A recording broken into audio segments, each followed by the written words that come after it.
Hello, everyone, and welcome to those online to this event. I'm Liam Smith, Director at London School of Hygiene, Tropical Medicine.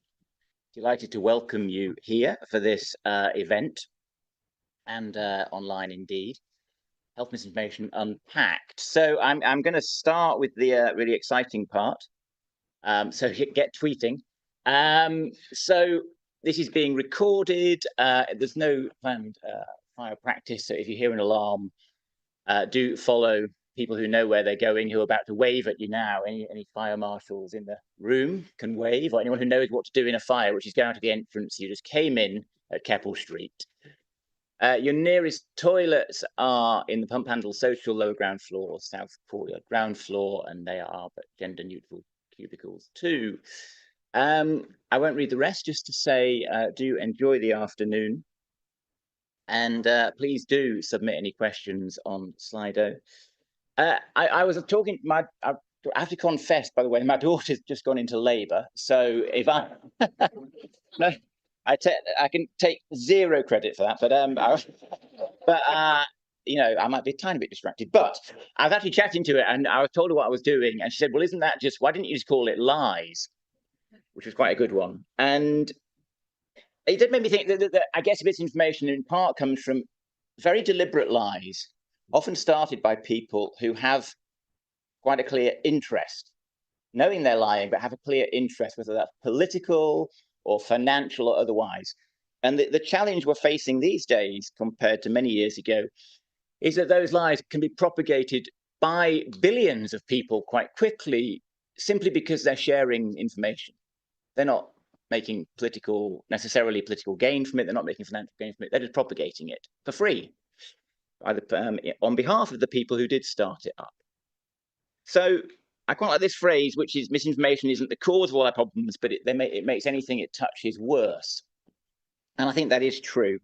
And I'm interested that the World Economic Forum puts misinformation as right at the very, very top of threats to the world in the coming decade.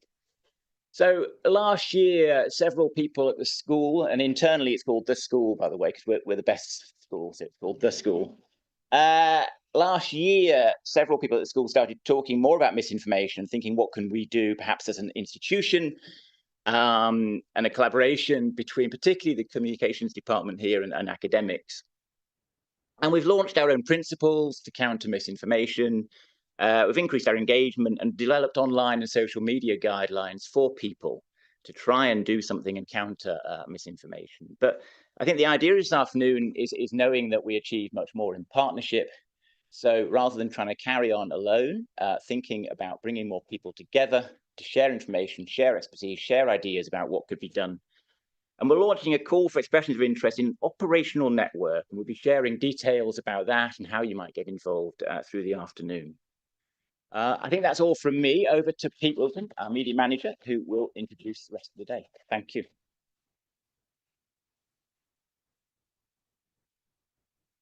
Hi, everyone. So I'm Pete Wilson, the media manager at LSHTM, and I'm one of the organisers of Health Misinformation Unpacked. I'm also leading the work within our central communications team to look at how we can embed some ideas from counter misinformation work into our everyday communications work. So it's my pleasure to introduce our first keynote speaker of the afternoon, Professor Sander van der Linden from the University of Cambridge, who will be giving us some insights into the kind of techniques that can help us to resist misinformation. Sander. Thanks very much. Can I walk around? Is that okay? Yeah. All right. Well, thanks very much for inviting me. Pleasure to be here. Is this level of projection okay? Yeah. All good. I like to wander around a little bit. Yeah. So I was given the assignment of talking a little bit about solutions, not just a problem. But I do want to start. I'm not going to give you tons and tons of examples of misinformation because I think we've all seen the headlines. But I'm very interested in the underlying techniques that are used to produce misinformation, rather than assessing the veracity of specific claims, because I apologize, being a psychologist rather than a fact checker. But one interesting example, an example that fascinated me, is the propaganda that was active during Edward Jenner's, of course, first modern vaccine, the smallpox vaccine.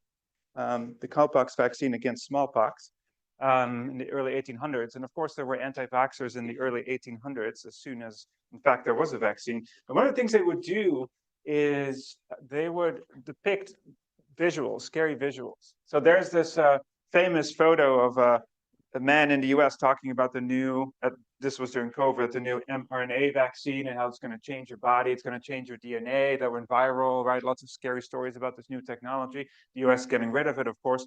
But if you go back to the first vaccine, you can see here, this is the story that I was referencing of the mRNA vaccine. Here's the 1800s propaganda. So you can see udders sprouting out of people's mouths and ears and eyes. And the whole idea was that if you took the cowpox vaccine, you were going to become a human-cow hybrid. And the idea, of course, was to scare people that taking the vaccine was going to change your body. They didn't have the word DNA yet, right? But it was the same tactic, same logic as we're seeing right now. So what's of interest to me is that the same techniques are recycled over the course of hundreds of years, but somehow we fail to anticipate them. And this is irrespective of whether the claim is true or not. It's just that these are propaganda techniques. Same with big tobacco, of course, 50 years of misleading the public on the health consequences of smoking, which they knowingly distorted, and they used this technique called the fake expert technique, which was dress people up in white coats and convince them that the scientific consensus is flawed. And so the whole idea was to cast doubt on the scientific consensus, also a strategy used during COVID. Right, so it's all about casting doubt rather than convincing people of alternative facts, because that's actually much harder to do. It's easier to just cast doubt on the overall narrative. So I'm interested in identifying these techniques and then helping people spot them. I only have 20 minutes, so I'm not going to do a whole philosophy lecture on what is misinformation, what is reality, is anything real. I'm just going to dive into a more practical approach. So I led this consensus report where we talked about lots of different definitions, and the field uses lots of different definitions. But in fact, most experts agree on what is misinformation. I feel there's this kind of false narrative that there's a lot of disagreement. Nobody knows what misinformation is. I mean, I think this is not true. If you look at surveys, most experts have similar definitions of misinformation. And in fact, I chaired a consensus report where there was a lot of good debate, but ultimately we all agreed that misinformation is information that's not only false, but also misleading. Because, you know, total false information, the earth is flat, this sort of stuff, that makes up a very small proportion of most people's news media diet.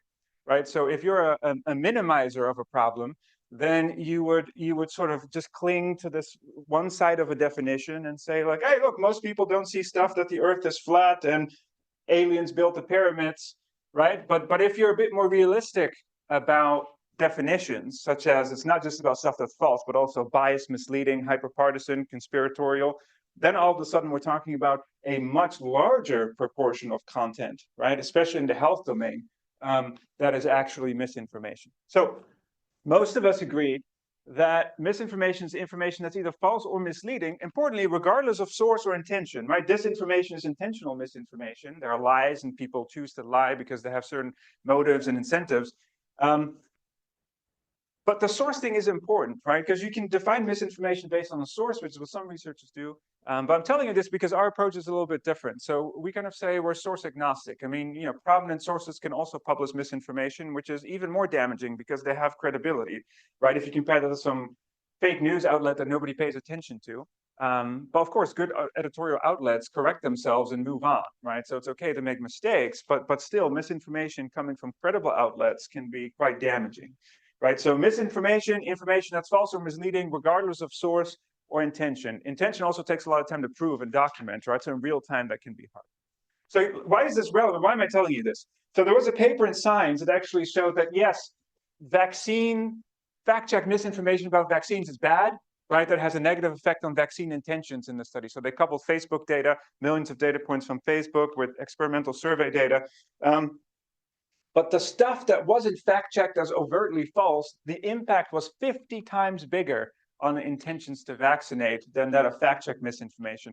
That's why I think this issue is so important. The stuff that's more subtly manipulative, but not outright false, I think is a much bigger part of the problem. And sometimes escapes fact checkers. So here's an example. Healthy doctor died 2 weeks after getting COVID vaccine. CDC is investigating. Chicago Tribune is a Pulitzer Prize winning outlet. So from the source, that's not fake news. Healthy doctor did die 2 weeks after getting the COVID vaccine. So it wasn't fact checked as false. However, the issue here is that clear manipulation techniques are being used, right? So this is falsely, causation is implied falsely here, where there was a mere co-occurrence of two independent events. Turns out one had nothing to do with the other, but it's framed in such a way that it leads people to form misperceptions. The other is no context is provided. The CDC investigates tons and tons and tons of claims, most of which don't have anything to do with for example, a medicine causing cancer, but they have to report and investigate it, right? So for all of these reasons, this was a clickbait headline. In fact, the most shared story on Facebook during the pandemic, and it was this specific headline and others like it that produced such an outsized effect on people's vaccination intentions. Our interventions are specifically focused on this type of content that's much more difficult for people to wrap their heads around, and so that's why I'm bringing it up. So misleading news rather than outright sort of false news. Okay, so now I'm pivoting to solutions. This is a picture of Madrid.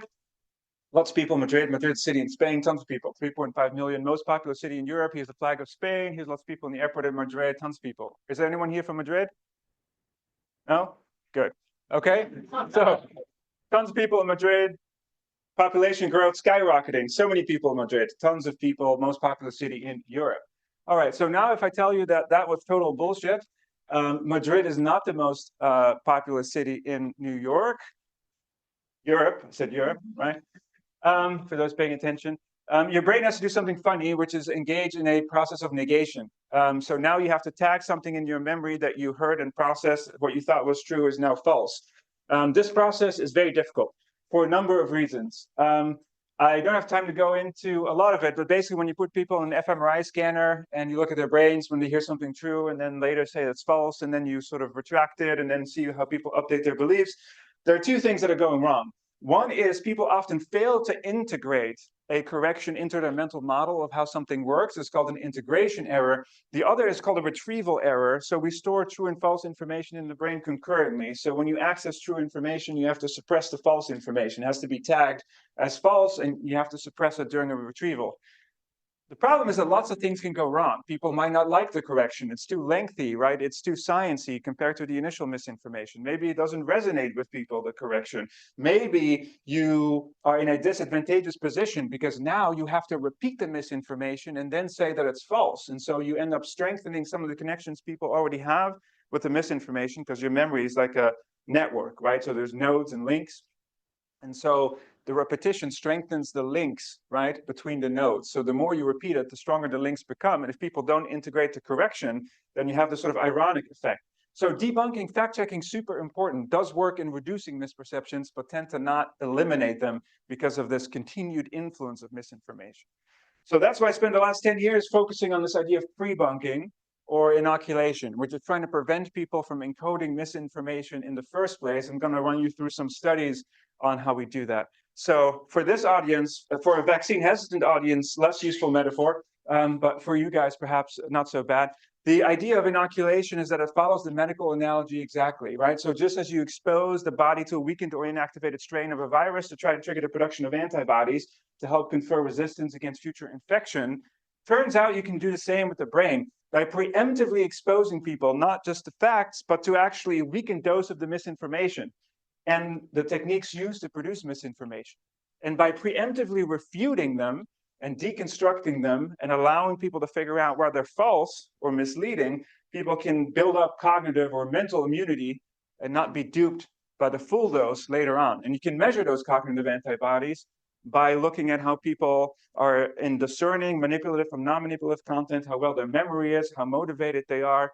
You can produce physiological measurements of what we call sort of threat activity. People need to feel threatened in order to have a psychological response to threatening information. So there's lots of ways in which this analogy sort of transfers, but it doesn't use any needles. So that's the good part. Okay, so how does this actually work? So we did lots of lab experiments. So people come into the lab, we give them a pre-bunk. So pre-bunking is the opposite of debunking. It's easier for people to understand than psychological inoculation. So sometimes I use the word pre-bunking. So people get the word pre-bunk, people get pre-bunked in the lab, right? And then we let them browse the internet and they become more resistant. And it's very controlled and it works in sort of that specific setting. But then journalists approach us when they cover the story in the news at the time. Cambridge Science consider fake news vaccine. It's possible to vaccinate Americans, especially optimistic news at the moment. Remember, this was 2017.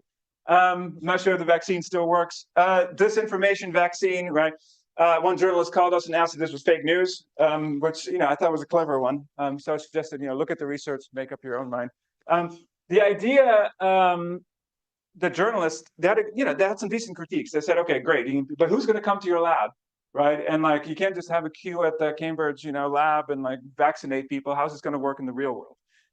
And so we made two innovations. One, we scaled it away from specific issues to just the underlying techniques, and two, we gamified it and made it kind of an interesting experience for people. So we took some inspiration at the time from the Cambridge Library kept referring to us as the Defense Against the Dark Arts Lab, which was meant to be a joke before J.K. Rowling politicized the whole thing. This is my ode to Alan Rickman, who said, your defenses must be as flexible and inventive as the arts that you seek to undo. Right, and actually, I thought this was interesting because this is not necessarily my youth, but so I sort of looked into the books, and I realized with the Defense Against the Dark Arts, you really have to experience it in order to overcome it. It's kind of risky, right? It's not just the kind of book with the facts, so you have to engage. And I thought that's what we need. That embodies the whole inoculation principle very well. So we created a simulated social media engine, which at the time was called Bad News, which is fun. And the idea was actually for people to step into the shoes of an online manipulator, do a little perspective taking to trigger the sort of motivational resistance that you need. So your psychological immune system needs to be activated, right? There's a threat sort of deception. You need deception monitoring activity. And then you get the weekend dose administered in the simulation. How does it work? So here we have, after long deliberation with my generals, have decided to declare war on North Korea, # Kim Jong-un. This is not something Trump said, but maybe could have said. And so you can see here that the Twitter handle is manipulated. Most people actually fail to notice this on the pretest, but once they go through the inoculation module of what we call impersonation, they're more likely to spot it afterwards. So your goal is to get as many followers as possible without losing any credibility. If you're just doing silly stuff, then you're going to be identified and shut down. So that doesn't work. So, unfortunately, I'm back. Great idea, Joe. By executive order, I'm renaming Canada to North Dakota. # you get annexed. John Rosenbeek, who co-created this game, who wrote this joke 3 years ago. Okay. Unfortunately, we might have to update this. This no longer seems to be a joke because this is all meant to be fictional. So, ethics committee will be like, hey, mainstream media, one massive conspiracy. Of course, we know that. Elon Musk, good news. I just bought fake news, and their primetime shows are now home videos of me playing tennis in my bathing suit. # self-improvement. We also have one where he trolls Starmer as the key character from Mr. Darcy.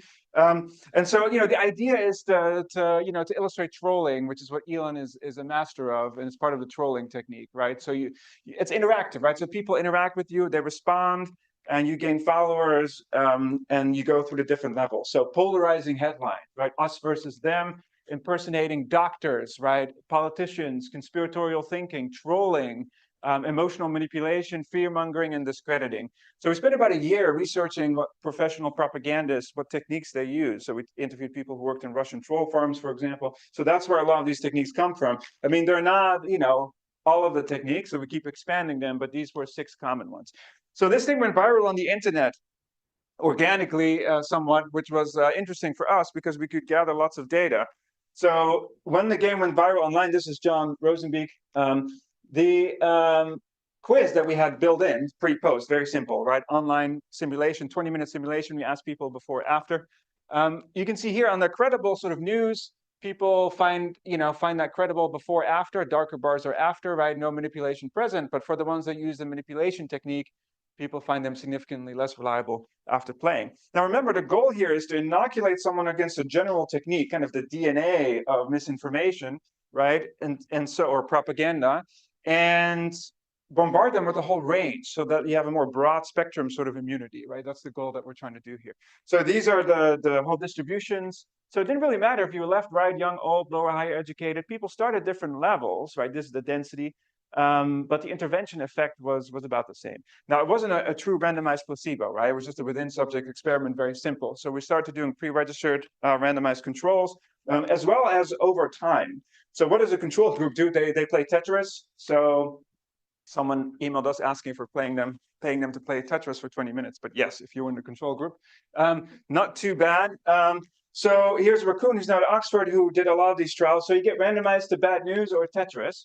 And then the thing is, we start attacking people with misinformation afterwards, week after week after week, to see how long the resistance lasts, right? So we wanted to kind of model the decay function of this intervention, right? What shape does it have?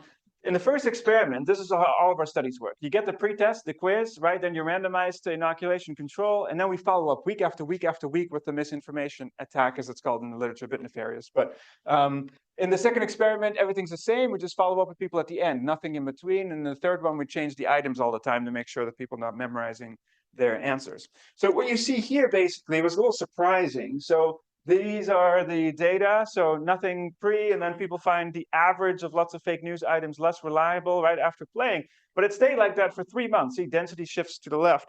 So I told Raccoon, I mean, okay, first, your PhD is supposed to be about decay. So if there's no decay, that's kind of problematic. But two, doesn't seem realistic, right? Even real vaccines decay. So there's something funky going on here. So in fact, what we observed in the second trial is exactly that. So here you can see there's still a treatment control difference at the end of the 3-month period, but people find fake news more reliable again. This is about a 50% decay. So what happened, and later we actually tested as part of his PhD, is that by quizzing people in between, you're activating 2 key mechanisms that maintain inoculation effectiveness over time, which turns out there's 2 of those mechanisms. We just published a paper in Nature Comms kind of illustrating this.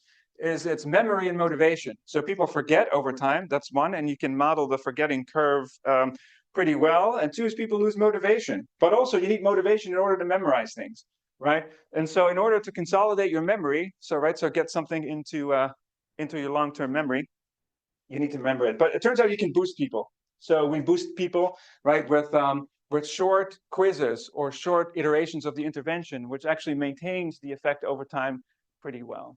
So there have been meta-analyses of this literature. We did a version with the World Health Organization during the pandemic, and also with the Irish Coalition that the London School, was part of. And this, we were able to reach 200 million people with this campaign with the UK government and the WHO and the United Nations, which was focused on pandemic misinformation. It became a very popular page on the WHO website, which was good for us. I just did a video for the WHO where I'm showing people I'm going to wash their brains using my brainwashing techniques. So sort of, addressing the trolling phenomena. But it works the same as bad news, right? But now it's about fake experts peddling fake cures during a pandemic, lizard people, right? And so on. It's a whole thing. It's a WhatsApp group called Not Co-Afraid, and you become radicalized. And so the idea is the same. We did randomized trials of this before it was published, of course. We did 3 parallel trials in Germany, France, and England. We had a live version. Then we started doing videos with social media companies when they were still interested. You know those annoying ads that you can skip on YouTube? So they said, okay, cool games, but your problem is opt-in, right? People have to come to your interventions. What if we create non-skippable ads with 30-second pre-bunks, and then you can inoculate billions of people all at once? Great idea. We tested this, took a year for Google to convince YouTube lawyers to let us do this. There's an example of an inoculation of the false dilemma technique. It's a clip from Star Wars with Anakin Skywalker. I'm not going to do the whole look, I'm your father. But basically, the idea is that, if you're not with me, then you're my enemy. And then there's only a Sith deals in absolutes. And then the video says, don't join the dark side, don't use these manipulation techniques. Because tech companies wanted weakened dose vaccines that have 0 risk factor. So, an inactivated strain. So we started looking at popular culture. Turns out lots of propaganda techniques that are funny in popular culture that sort of do the trick. So we did lots of lab experiments, think a big effect, right? This works for people. But then actually online, the effects are much more modest. This was a real campaign on YouTube. So we boosted people by about 5 to 10% on these ads, millions of people versus a control campaign. And but yeah, there's a lot of noise, interference in the real world. But I will say companies spend millions on a 1% increase in brand recognition, right, for those ads, because they know that translates into revenue. So 10% lift for a 19-second ad is actually not that bad. So Google rolled this out to hundreds of millions of people, then stopped doing it because we all know deep down they have other motivations. Unfortunately, we created a method on Instagram on how to do this. We have a new version called Bad Vax for bad news, which is N. McDodal, who is going to scare you with emotional anecdotes, and Dr. Forge, who spreads pseudoscience about vaccines. I won't say that it's modeled after the current US situation, but there's kind of an analogy there, which is a new game that helps boost people's recognition of these techniques. We're doing some theoretical modeling work of herd immunity. In fact, inspired by Adam, in 2016, we now decided to work on SIR models where we integrate pre-bunking and all of the effects that we know and the longevity and the boosting. And so we can see, can we reach herd level immunity? So you get all these nice density plots about peak immunized, peak disinformed, and try to inform policy about how do you roll this out at population level. Thanks so much for your attention, and hope that was useful.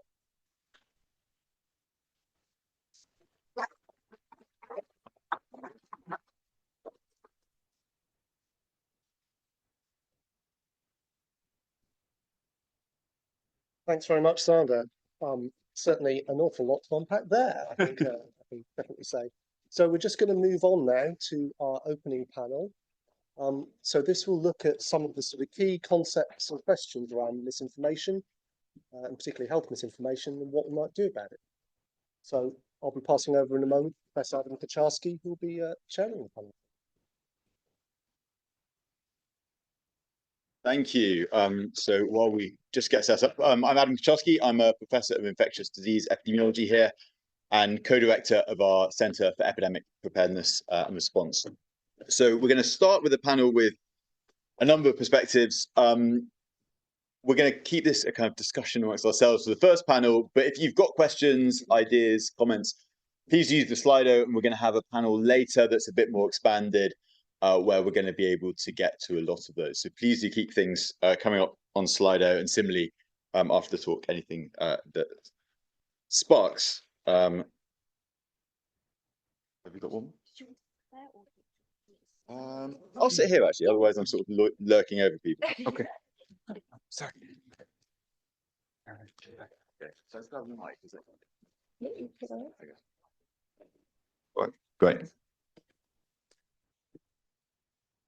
Okay, allow me to introduce our panel. So first of all, we have Dean Beckmann, who's an associate professor here at the London School and a senior social scientist on the UK Public Health Rapid Support Team, which is a joint initiative between London School, UK Health Security Agency, and other partners, work particularly on leading social science teams research in technical support for outbreak preparedness and response. Next, as we heard from already, we've got Van der Linden, who's a professor of social psychology and director of the Cambridge Social Decision-Making Lab at Cambridge. We also have Jane Kirby, who's a health editor at PA Media, whose portfolio ranges from health breakthroughs to policy. And then finally, we've got Alasdair Stuart, who's a senior advisor and senior researcher at the BBC Media Actions. This is their international development organization where he leads a lot of the efforts on policy for mis and disinformation globally. So a whole range of experience, right from the operational epidemic response side to the academic evidence foundation through to media. So lots to get into. I thought I'd just start though, given we've got, don't need this, given we've got a lot of people here, and I'm sure all of you came with your own view on kind of what misinformation is and what we should do about it. I'd maybe love to open by with Xander. What is something from your experience that people often get wrong when they have opinions on what we should do about misinformation? Wow, yeah, that's a good question. I feel like one of the most thank you. One of the most recurrent conversations I have is how do you know something is misinformation, and what is misinformation? And I feel to some extent there's a clear distinction between lies we've always had, disinformation, and propaganda techniques. And it's kind of interesting because those go back thousands of years, right? A false dilemma or an ad hominem attack or emotional manipulation. Since the time of Aristotle, there's been agreement that those are epistemically fallacious rhetorical devices. And I find, it's sort of interesting that people question those in terms of like, oh, but, maybe politics is about a little emotional manipulation. Maybe that's just part of politics. I mean, it may be, but still fallacious. And that's kind of, my perspective. But I would say it's grounded in this sort of view that it's slightly more common in the UK, that news outlets are supposed to be editorially neutral, right? That they strive for objectivity and neutrality. Whereas in other countries, they seem to have abandoned those principles more and just think that, you know, news could be whatever your opinion is. And that creates, I think, some difficulty then for anchoring definitions of misinformation into a certain benchmark or standard. So I feel like I have that conversation a lot. Okay, what is misinformation? Because if you bring up expert consensus or fact checkers, people go to bias, right? That's the next question. So you say, okay, well, how about scientific consensus, or how about fact checkers, or forensic investigations, or investigative journalism? Then people say, oh, but that's biased because of ideological leaning. But then actually the research shows, and maybe this is very interesting, is that the correlation between independent fact checkers on rating claims is very high, right? But then you can still say, oh, because all the fact checkers share the same bias, right? But then you go to the next level of research, which actually compares fact checks to crowdsourced ratings of misinformation. And that's a very interesting sort of research. There's this principle, wisdom of the crowd, right? That lots of people independently vote on something, then on average, the noise sort of cancels out. And people get pretty close to the true answer. So it turns out if you have people crowdsource large, diverse, and the key is diverse, you need diverse crowds for this, claims, and you correlate those with fact checkers, you also find astoundingly high correlations between the crowd and fact checkers. So everyone is basically arriving at a similar understanding of what is truth and what is misinformation, you know, on average, at large.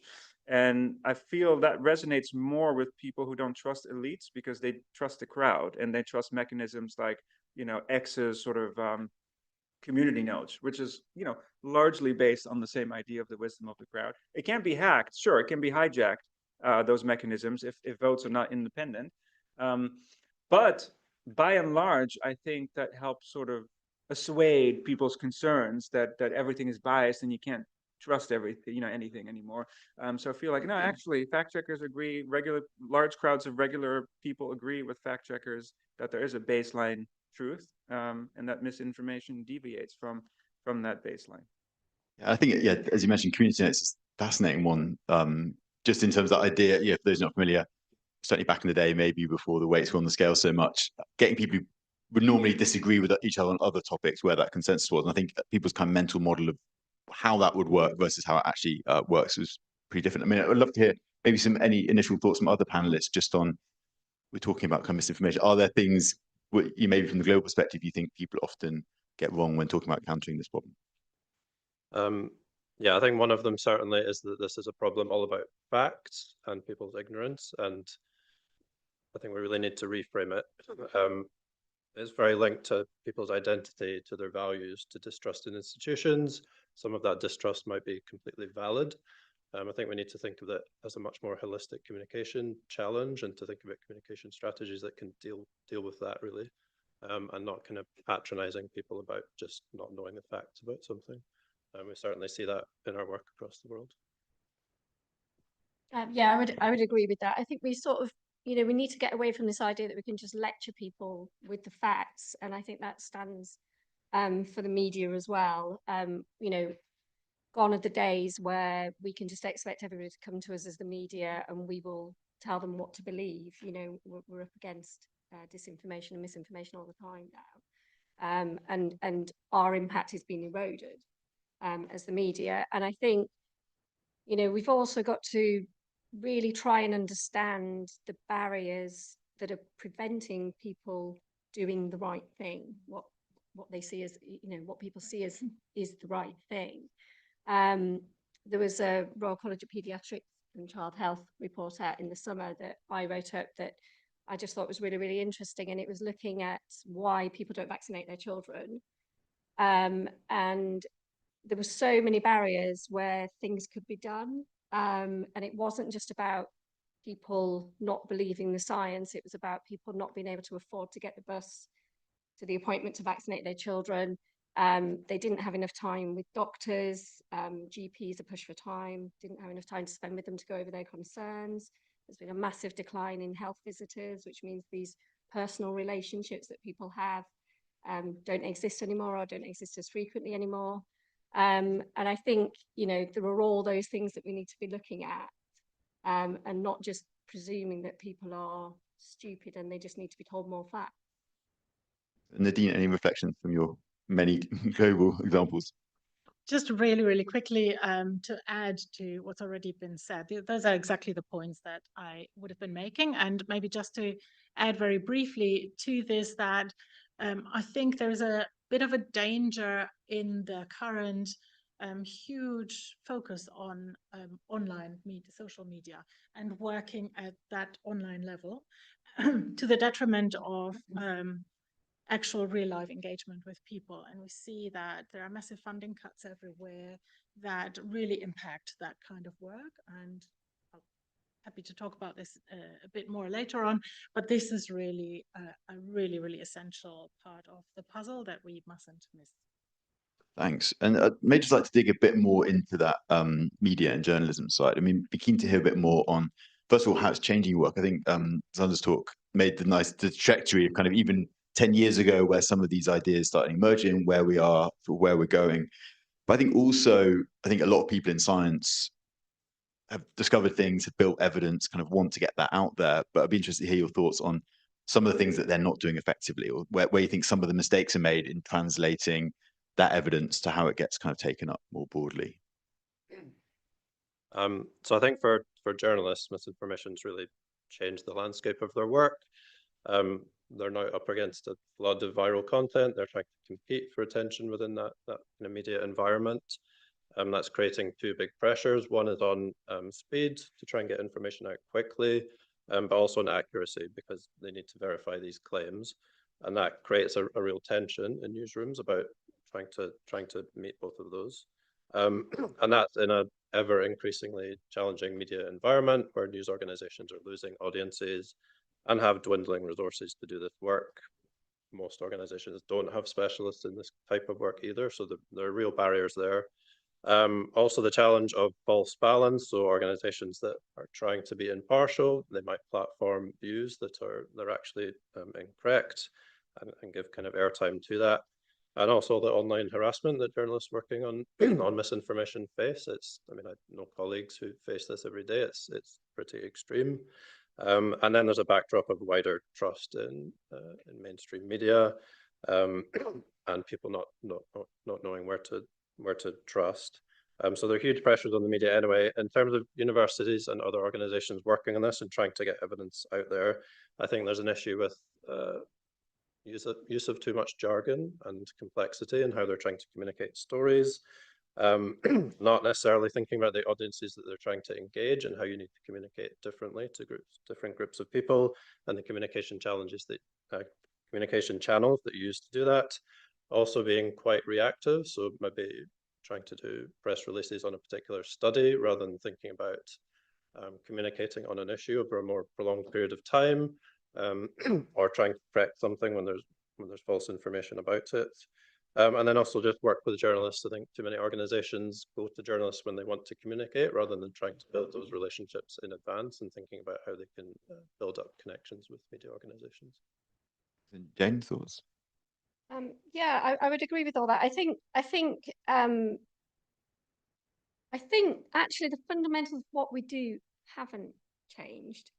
You know, journalists are fact checkers by nature. That's what we do. We're used to asking difficult questions. We're used to scrutinizing information. And I think we are still doing that. I think obviously social media does pose new challenges. Journalists now need digital verification training. We need to be able to look at images. We need to be able to look at video and verify it. You know, are people actually at the scene when they say they are, or are they just recycling footage from 2 years ago? And that does take time, and we are up against it in terms of time and resources. And I think, you know, misinformation is affecting our brand as journalists. You know, people are lumping us in, saying that we're part of the conspiracy, and that is very difficult to fight back against.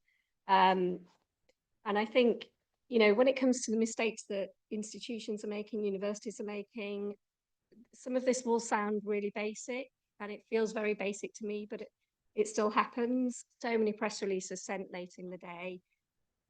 scientists not available when you want to speak to them, you know, not enough notice on papers being published in journals. You know, you could have told us this a week ago, not at 3 o'clock in the afternoon when you want it to appear in tomorrow's media. And this all seems very basic, but it happens a huge amount. You know, when it comes to government, huge, very lengthy sign-off processes hold things up. Sometimes the government deliberately is trying to stop us looking at the facts and the science.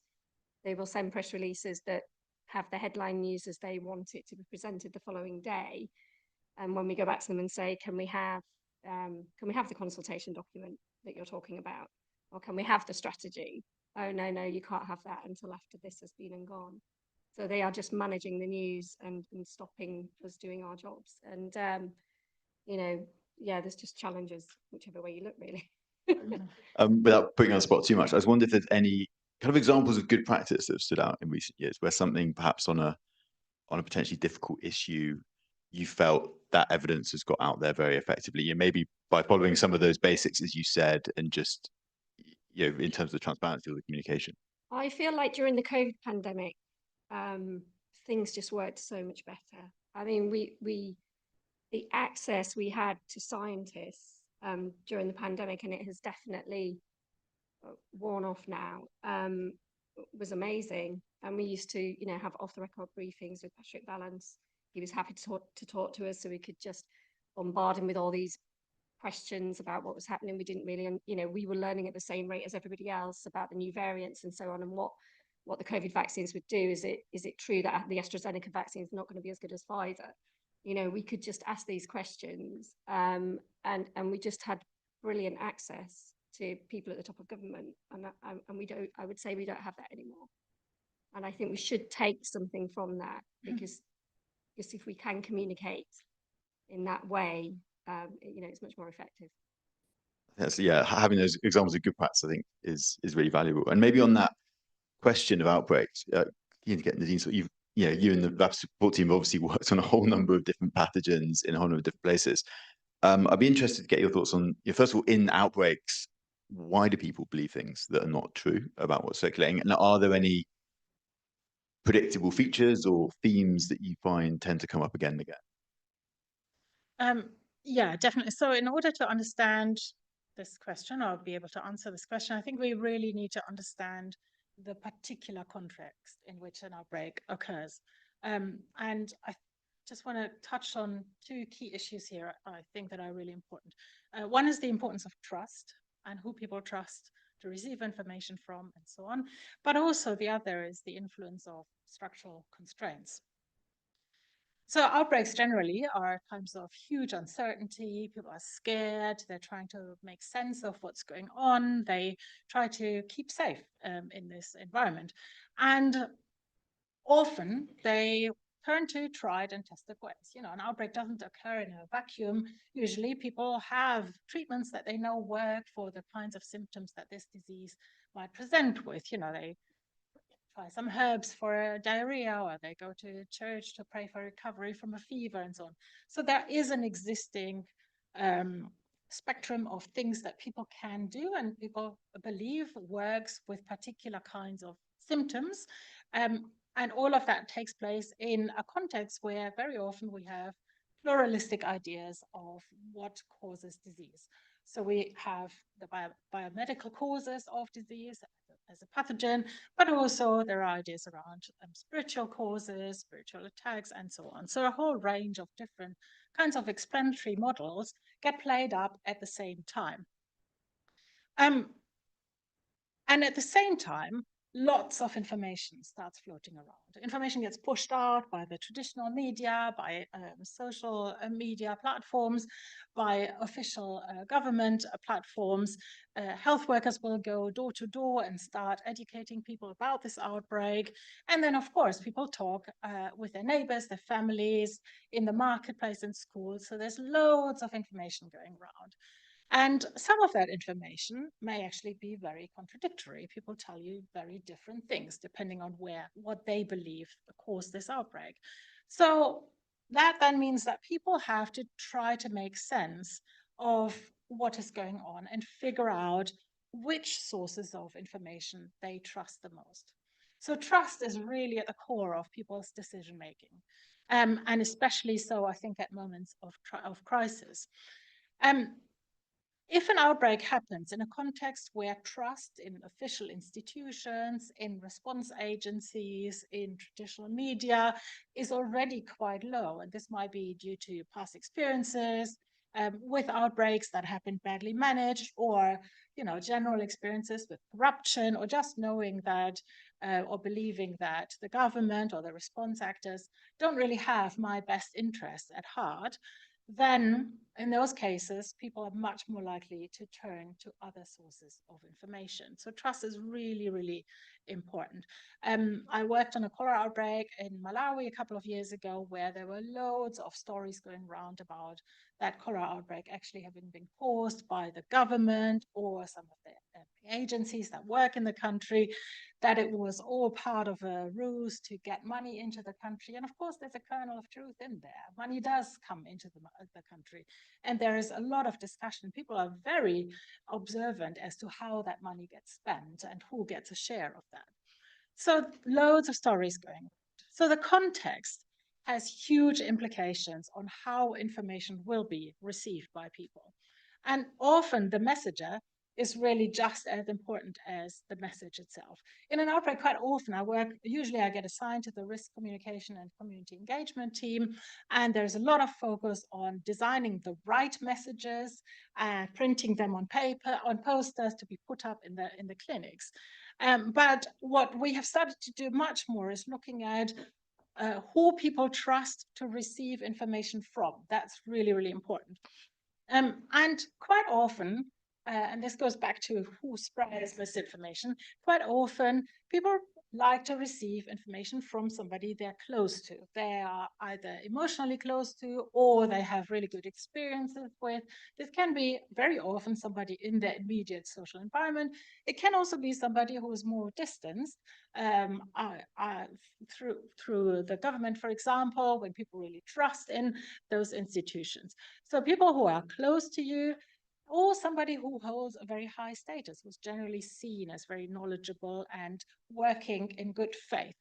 We often call these people influential leaders, and there are many examples of, where leaders have had very strong influence. A priest who might tell their congregation not to vaccinate, or a chief who tells people to stay away from a treatment center.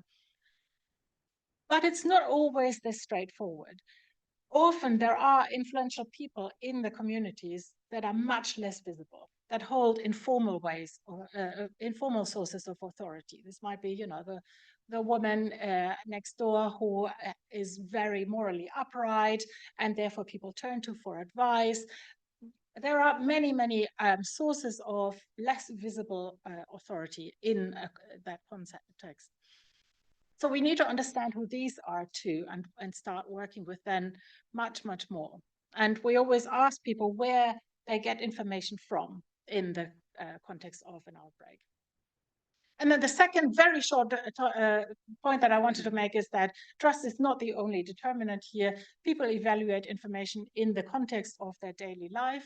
Often having knowledge doesn't mean that they can act on their knowledge. So if the context is so constraining that they can't act, then what is the point of that information being correct? Thanks, that's really useful. And I think we'll return to some of those kind of interventions and the role of trust a bit later. But I think just on the last point you mentioned there, actually, just in terms of in daily life, how we process information and things that are correct and wrong.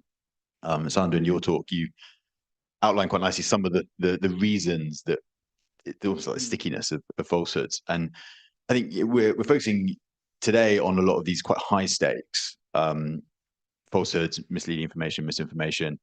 But of course, there's lots of things in daily life that we believe that are not true. And I suspect most people in this room, there's things that you believed or still believe perhaps that aren't true. And maybe across the panel, be interested just to get a suggestion from each of you on something you previously believed that turned out not to be true, even if it's extremely low stakes, and what you think that sort of tells us about the reasons that we might believe certain falsehoods over others, or maybe kind of what made you kind of overcome or realize that that wasn't, and the kind of the reaction to it. So maybe to start with Alasdair and move along.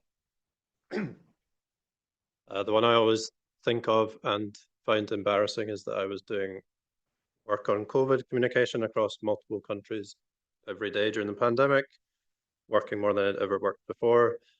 And yeah, I believed something about a well-known politician in the UK and a decision that he had taken.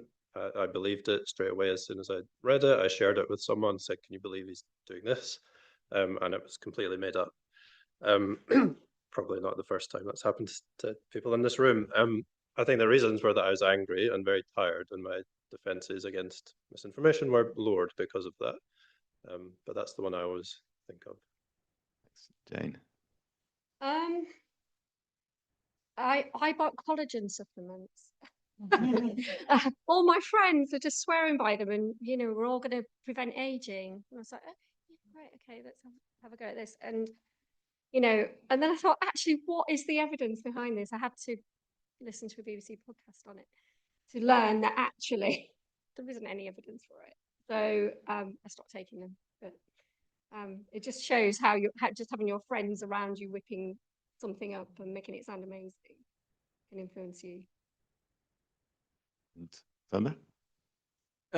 Yeah, there was I think it was a couple of years ago when there was a sort of big story about the Mars rover landing. There was a new Mars rover, and it was gonna, transmit images.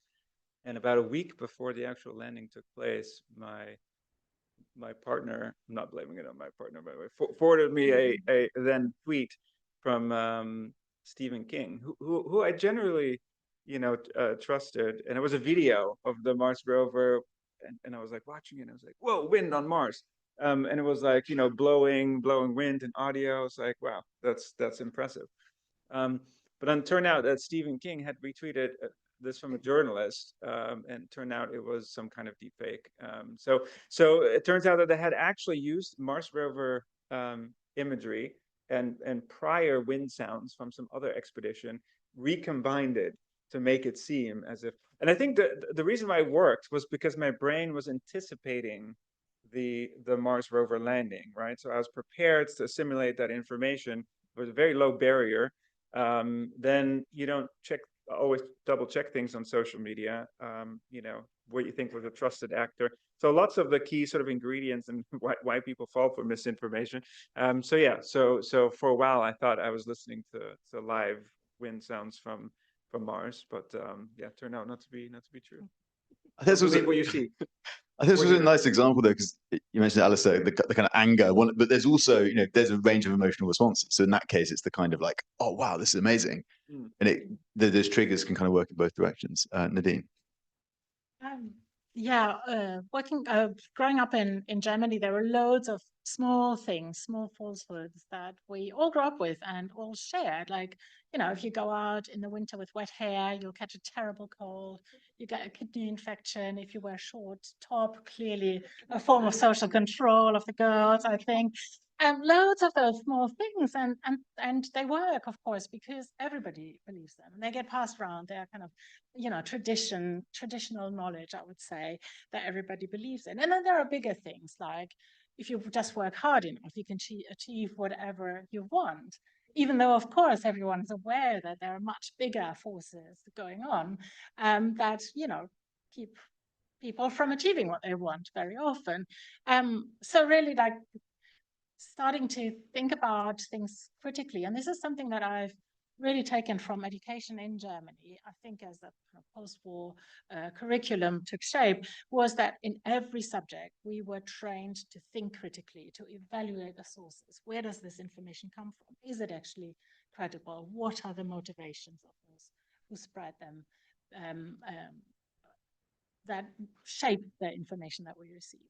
So that's one of the things that I try to kind of impart in my students when I teach. And I think in the interest of fairness, I should disclose, I think for me, one of the classic ones that for years growing up was the kind of carrots make you in the dark. And I think the fascinating story, which again may not be entirely true, but it's a good story, is the it is down to the invention of radar that that when the UK had, or the Allies in the war had invented radar, they needed some reason to explain how their planes were so good at finding other planes in the night, and they sort of spread that. But just thinking of how deep rooted it is, I think my toddler was eating his carrots the other day, and I was like, "Eat your carrots; it's good for your eyesight." And he realizes it's this lie, but it almost kind of embeds maybe in a different bit of your brain. It was that simplicity of explanation is extremely appealing. So I think, yeah, as we've all seen, these are things that people have happily overturned, but I think it is useful to bear a little bit of that spectrum in mind and sort of challenge ourselves why we think things that aren't true.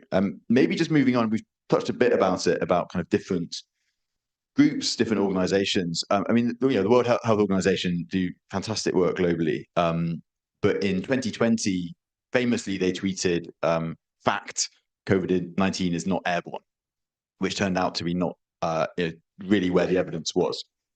And so, but I think it raised that question of where should governments and health organizations draw the line in their communication? What is their role? Is there best practice, as well as those kind of mistakes? Maybe Alasdair, Jane, Sander, I'd be interested to hear your thoughts on what is the role of those kind of more formal institutions in combating misinformation? I mentioned some of these already. I think one certainly is about monitoring these trends, and just to pick up on your point about work at community level, there's obviously a lot of analysis happening about what's happening in the online space now, but I do think it's really important to try and calibrate that with community level research as well, and to see the extent to which those are aligning. Obviously, I think there is an important role for organizations like that to be providing that timely, accurate information, but thinking very carefully about who the most trusted communicators are going to be of that information to a range of different communities in particular context, and having proactive strategies to be working with those types of communicators in advance of the moment in which you actually need to. I'm sure Sander will come on to this, but I also think investing in more proactive and preventative strategies. So there's the pre-bunking work, broader media literacy work, supporting people with critical thinking, also thinking about how we can improve literacy around science itself. And also increasingly, we're thinking about AI literacy and what that's going to mean as well. Thank you. Thoughts from Jane or Sander? Yeah, I guess I have two thoughts. So when we did go viral with the World Health Organization, one discussion that we had that we're big on. So there was an important point about facts, right? And not lecturing people, and it's about identities and emotions. And one of the things we don't do in our interventions is we don't tell people it's true or false. We just help people calibrate their judgments of trustworthiness as a function of media manipulation, right? And one of the things that we often sort of are careful about is that it's kind of at a human sort of level, and that it's sarcastic or funny, or social cognition, basic social cognition works on 2 dimensions, right? So does this person know what they're talking about? Competence, but also warmth. Are they human? And so what we try to do with a lot of our interventions is also make them human.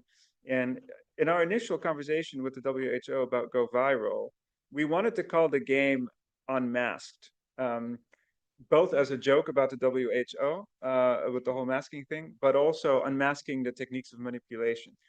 I think at the time, WHO was quite resistant about that not being funny. And so they wanted something about, how does misinformation go viral on the internet? Something fact-based. So we ended up naming the game Go Viral. I lost that battle. But what I appreciated, and I think Diya is here at the conference, over time, I really feel that the WHO made a big move towards being more warm in their communication. So one of the recent videos that we did was where I pitched a video where I would be brainwashing people with a sponge, and I would do some self-deprecating educational videos where I would say, Sander van der Linden, what kind of name is that anyway? Like, don't trust someone whose name is Sander van der Linden, right? This sounds weird. And that's sort of illustrating ad hominem. And then I talk about but every illustration I sort of employed a technique on myself. And I thought it'd be difficult for WHO to put out content that was sort of lighthearted, humorous, and appealing more to warmth. But yeah, I was impressed. They did a fantastic production. It was very funny. We preempted all of the trolls, right? Because if the WHO is going to say, the whole thing was the WHO is going to say something about misinformation, the first response you're going to get from people is your misinformation, right? And so how do you preempt that, right? And so that was sort of the idea, to take away the power of the trolls by trolling yourself. Which is very hard for an official institution to wrap their heads around, and so I was quite impressed that they actually did that. So that was good. Then in a separate line of work with David Spiegelhalter, who's now retired, former colleague of statistics, professor of statistics, we created this framework for trustworthy evidence communication, which is all about communicating balance, not false balance, but making sure that people are getting different sides of the evidence. Paying attention to weight of evidence. It's about communicating uncertainty, trying to, talk about quantification of uncertainty, about the quality of the underlying evidence, and also debunking misperceptions. But one of the things is that it's important for organizations to demonstrate trustworthiness in their communication by ticking those sort of points. So when you put out a very firm statement with no uncertainty, nothing about the quality of the underlying evidence, right? So that has a risk of then causing distrust if it turns out to be wrong.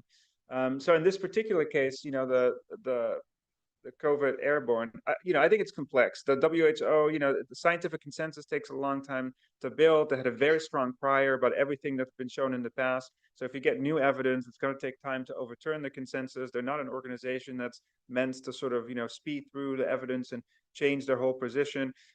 So I think there's a mechanism there that's missing in terms of rapid response and rapid review, and how do you deal with that? I do personally think that took a bit longer than perhaps was indicated in updating. But I think the hallmarks of a credible organization is that they do change their position, update the evidence, communicate the new evidence. When the New York Times printed headlines of weapons of mass destruction in Iraq that were false, they said, we published misinformation, turns out, about the war. That's influenced people because we're the New York Times. We apologize for that, and we're going to move on. When the BBC presented false consensus on climate change, they said for years we've had climate, deniers next to climate scientists on. We don't need to do that anymore because there's a scientific consensus that's pretty solid. Apologize for that. We're going to move on. So I think those are the indicators of trustworthiness. So I think just taking the approach of saying we made an error, the consensus has changed, we have a new process. I think that's just the best way to move forward and be trustworthy in your communication. I think extremists tend to double down, never admit that they're wrong. And intellectual humility and open-mindedness is also one of the biggest individual difference correlates of resilience against misinformation. People are open-minded, think about uncertainty, they're much less likely to fall for misinformation, because misinformation preys on extremes and rigidity and black and white sort of thinking. So yeah, how do you cultivate that? We try to do that in games and our interventions, but as an organization, it's difficult. We provided this framework to government on how to communicate, but the last thing I'll say is it presents a bit of a dilemma, right? So one of the things the government said was, this framework is great, but and we did experiments on all of these factors, right? So the people who trust the vaccines the least, if you give them a two-sided message, right, that says, oh, here's a new vaccine, here are the pros, here's what we know about side effects, it's your decision, talk to your doctor, make up your own mind. The people who trust the vaccines the least are coming on board with the message and saying, oh, that's pretty good. If you give them the one-sided government message, the vaccine's safe and effective, go vaccinate now, they show psychological reactance, like, don't tell me what to do, like, and so on.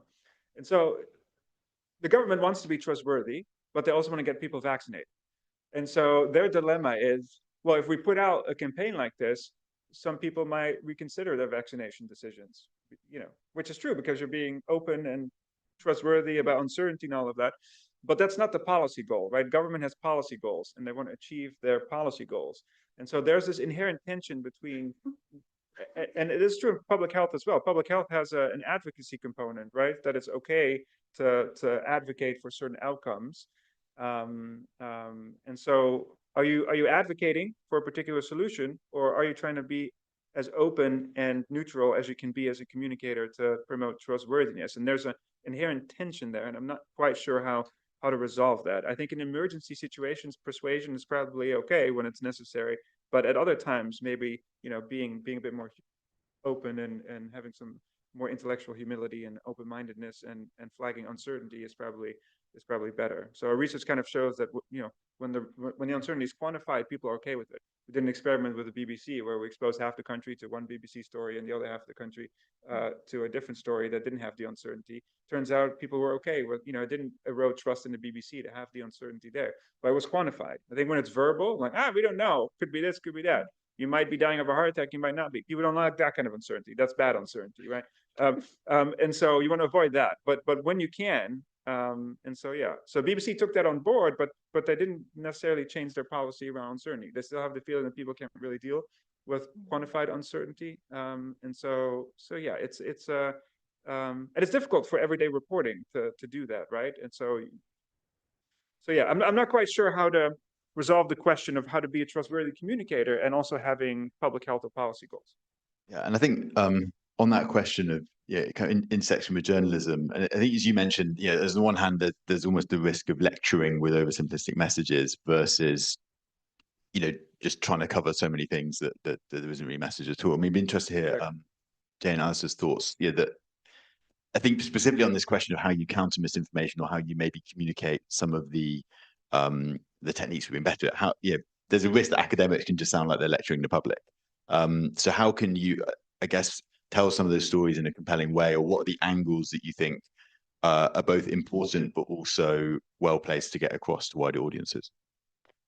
Yeah, I think we've got to keep using the things that we know work. I mean, journalists love talking to people. We like speaking to families. We like going to the scene of an event. We like being in there and speaking to people. And I think, telling people stories is one of the best ways of getting across the facts as well. And so, I mean, some of these examples may make people wince, but if I'm thinking about vaccination and I'm thinking about people who are not willing to vaccinate their children, we have had a fairly recent example of a mother whose child died of measles, who was willing to speak up and say, I should have vaccinated my child. And there's nothing more powerful than that. And the same during COVID, we had people who wouldn't be vaccinated. They were believing the conspiracy theories. And when they died, their partners, quite a few of them, came out and spoke to the media and said, they believed what they were hearing and they shouldn't have done, and they should have been vaccinated. And I don't think there's anything more powerful than that, really, in telling people's stories. Any thoughts, Alasdair? Yeah, I was going to say something pretty similar this is evidence across all of our work on multiple different issues, not just on mis and disinformation, but yeah, the importance of storytelling and focusing on human stories and trying to make anything that you're communicating relatable to real people. Also something about kind of showing a process of problem solving, I think would be quite helpful when you're pitching to journalists, and enabling kind of behind the scenes access for journalists as well is quite a nice angle. Any collaboration between kind of different stakeholders, particularly as well, if you can ground that and work with communities, I think is quite important. And then a last bugbear of mine, but clear visuals. If you are using charts and things, please don't assume everybody's an academic and can read that in 10 seconds. Much clearer visuals on anything like that. Yeah, I just come back as well on some of the things that Sandra was saying. I think we have to be uncomfortable. We have to be comfortable with the uncertainty in some of the things we're dealing with as well. So, if it's an observational study, let's say that we can't say this is cause and effect. We've got to be able to acknowledge that in our writing. We've got to,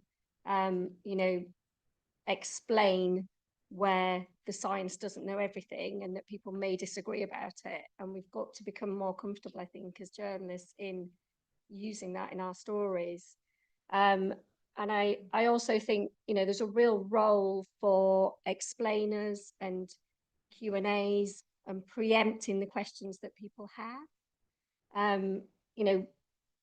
When people believe misinformation, it's because it's playing on their fears. Can we, as communicators, preempt the things that people are going to be worried about and write about them? Can we do a Q&A on why the COVID vaccine has been developed so quickly?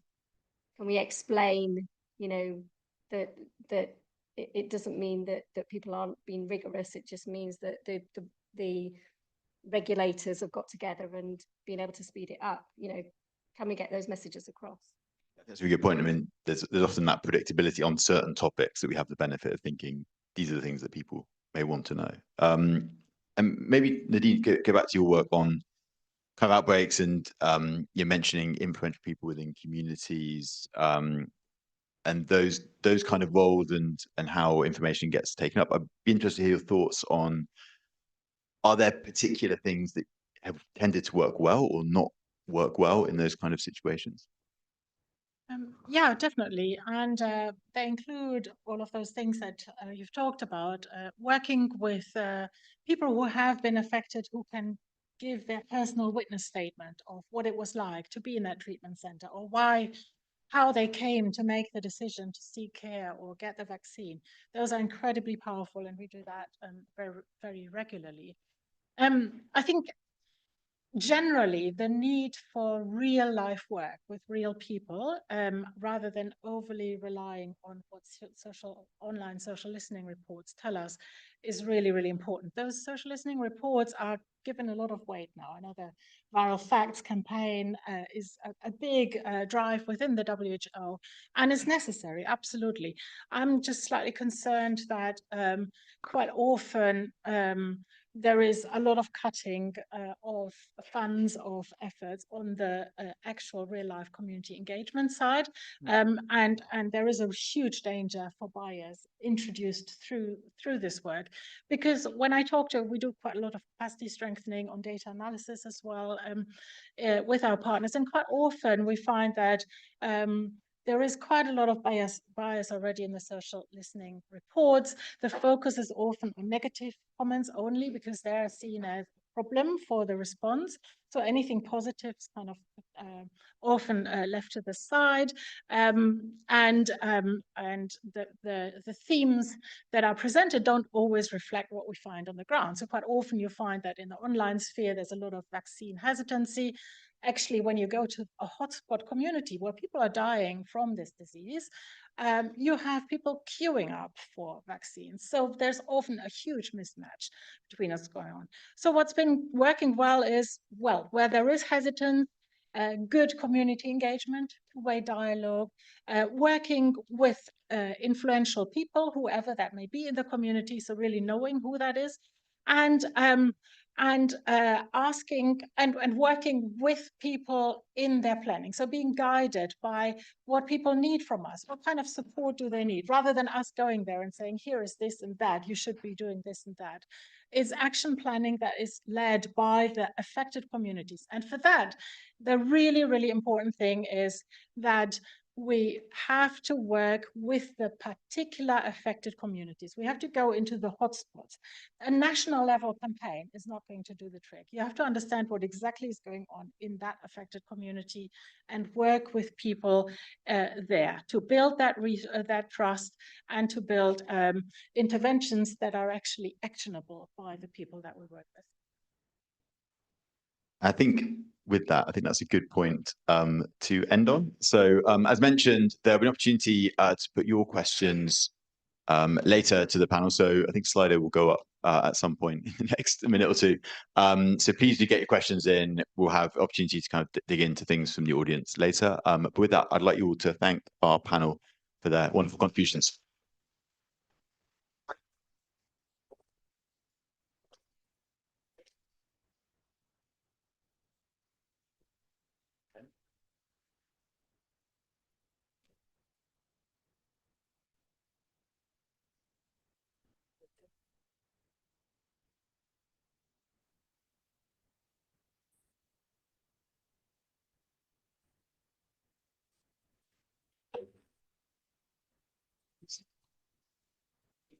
Right. Well, thank you so much to the panel and to Adam. And as Adam said, there'll be opportunities in the Q&A session later to come back to those topics.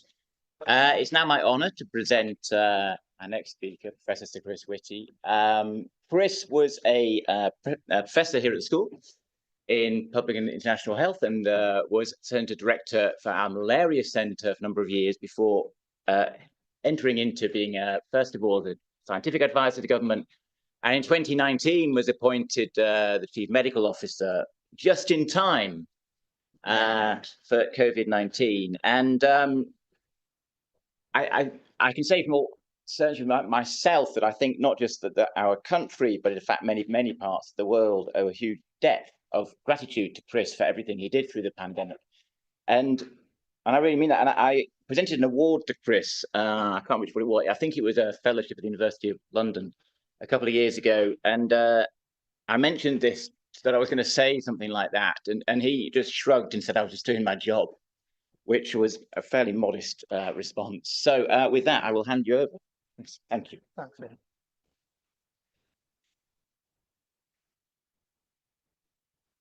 Ian. This is just me, sort of, I'm not an academic expert in this particular area, but I've become a sort of an expert by experience. So this is a jobbing public health person's talk rather than someone who claims to have this. But I do read the academic literature quite carefully in this, because clearly this is pretty central to public health. I do want to just start off, though, with just 2 points that are for perspective. This is what has happened to life expectancy in the UK, and most countries in the world have followed this over the last 160 years. Through every single one of those years, there was extensive dis and misinformation about health, including some of the key interventions which led to these improvements, and yet the improvements continued. And so it is very easy for us, I think, sometimes to get cowed by this. It is extremely important that we take on dis and misinformation, but we also should accept that this is a battle that is winnable. And then just to take that up to date, people who are peddling disinformation, passing on misinformation, often try to give the impression that the public is split down the middle. That's very much part of the thing, and that they're winning. And I just thought it was worth just looking at this. This is the vaccine rates. Vaccines is one of the areas where the disinformation has been greatest in the UK. And at the moment, the latest data, from 2025 data, over 92% of children are vaccinated with the 6-in-1 vaccine, and MMR, which is one of the most controversial vaccines, the rate is a staggeringly smaller, 91.9%. And this is described in some of the journals as falling off a cliff. There has been a drifting down, but a lot of this is actually to do, as one of the previous speakers said, with people's accessibility. So many of the people who are not vaccinated, in fact, not because they have a mistrust of vaccines, it's just they don't find it possible or at least easy to have access. So I think it is important we bring that context, because, as I say, the impression is often given that misinformation is sweeping the country. That is untrue. Now, why do people spread misinformation, and particularly why do they spread disinformation? I spend quite a lot of my time thinking about this, because the reasons for it are often what you need to understand to work out how you combat it. Important to say that in government, I have access to privileged information which allows me to know why some people are doing it, which might not be generally available, but government cannot say that. So journalists can say that, academics can say it, but people like me can't. But I would say I would divide them into different blocks, and they have, in my view, quite different ways that we should be taking on. The first, and actually surprisingly common one at root, is financial gain. There are some really egregious examples, like, for example, the cigarette industry, extraordinarily well documented that this has done this in multiple ways, but a very large number of people who actually spread disinformation or pass on misinformation have a financial interest in doing so. It may not be their only driver, but is a significant one. So, someone who actually can say vaccines are terrible, but take this nutrient supplement that I, £10 to you, my friend, because I like you. They have a financial interest in you disliking one thing and liking their product. The same are people who are selling a book. The same are people who have a financial interest in a legal case that is being brought against, for example, a drug company. So financial gain actually is surprisingly common as a driver of this. And then there are incentives to discredit the authorities, which may be deliberate, state to state, or they may be to do with particular political positions, and there may be rivalries where people are trying to discredit an individual or an institution or a company. Those are actually surprisingly common. I would say these are the worst forms of disinformation. Someone knows they're lying from start to finish, and they are doing it for their own interests. Then there's a group of people, and I'm much more sympathetic to this. That doesn't mean I think it's a good thing. I'm just sort of saying at a personal level, I'm more sympathetic, who distrust conventional science, just automatically, dislike governments, dislike elites, and dislike doctors. I'm a member of all three, arguably, have got lost in a conspiracy theory, which I don't know about you, I have many friends I respect who in some area of their life have got lost in a conspiracy theory, despite the fact they are generous, liberal-minded, intelligent, well-educated and well-meaning people. So I think we should always be aware of that. It's very easy to happen. And once you're in one, it's very difficult to come out of it. Whatever you say, it's really difficult to pull someone out of that. Less, in my view, comprehensible is vanity. And this is particularly true of some of the talking head academics and scientists and doctors who choose to take part in mis and disinformation, leaving aside the ones who've been paid to do so, which is quite a number. And what you'll see is that if you're let's say, after the MMR scandal, you're a doctor who's prepared to say, no, I think there is a link between MMR and autism, and you will be able to talk to the media every single day whilst that story is running, because only about half a dozen people are prepared to do it. You're one of those people. You'll be on the media the whole time. In the more modern era, you'll be getting clicks and likes for what you've chosen to say. Whereas the thousands of extraordinarily good academics who would give the counter argument, A, by and large don't want to, but if they did, there'll be one of 1,000 people around. So if you want exposure, start peddling a contrarian line, and this is one of the ways to do so. And finally, there's honest misunderstanding of science by people who are passing on information to their friends and neighbours because they believe it, and they want those people to have a better life, and who have a misplaced sense of public spiritedness and will try and go out and actually promulgate that to the general public. And that's entirely understandable. That is actually people doing their best. It happens to be unhelpful, but it's not because they are bad people in any way. All of this, incidentally, the person I first really started looking at this was one of my great heroes I put up here, Alice Hamilton, who fought disinformation through her entire career, one of the great heroes of public health, really, starting off in particular with the petrol industry that was putting lead into petrol. I'll come back to that. But she really laid out the playbook that was being done by these major companies, and it has been repeated since. Now, on the other side of the equation, there's a very wide range of reasons people take notice of mis and disinformation. But the central one, by a very long way, is that they want the best for themselves and their families and their communities. And they're navigating what are often quite technically difficult areas where they're trying to work out what's the best thing for my child, for my parent, for myself. And often they're presented with alarming concepts and facts. We absolutely should start off with a deeply respectful position towards people who are doing this. And our job is then to provide them with information which will allow them to make a reasonable decision, which in the end will end up being good for themselves and their families. Sometimes, and this is where I move into my own job, sometimes government is the right person to give that reassurance, and sometimes it definitely is not. And a nurse, a doctor, a scientist, or indeed a friend is a much more strong position to do so. So there's a big difference between those, the majority of legitimate questions and concerns, and the small number who are in a conspiracy theory.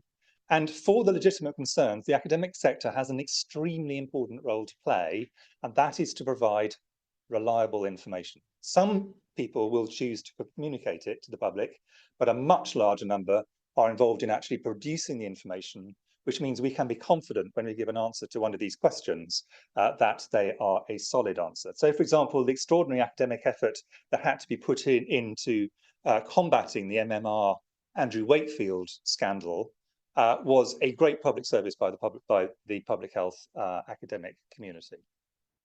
The reason he did it, combination, in my view, of several of the things that I was talking about, that he had financial interests, I don't think he was a modest man. And there were a variety of other kind of reasons that, in my view, go together. And this has been really true throughout history. And the first talk rightly referenced the smallpox vaccination. Smallpox vaccination, one of the extraordinary achievements of public health. I mean, over 200 million people died of smallpox in the last century. That was in the century in which it was eradicated. And according to disease, including for those who survived it, very effective vaccine. Yet there was a very, very strong anti-vaccine industry around smallpox really from its beginnings. And important to note that the very first people who started this were people who actually provided alternative ways of preventing smallpox. It's something called variolation, and they had a financial interest in this. If smallpox vaccination took on, they were going to lose their financial position. They started many of the stories, but they then took on a life of their own. And I think the level of the strength of this was really very strong. There were riots, for example, in Liverpool against mandatory vaccination. I think the key point there was actually mandatory. I'm very cautious about mandatory anything in health. But people had very strong views about it. And the journalists and cartoonists of the day weighed in on one side or the other. James Gilray on the left already had a good reference to that.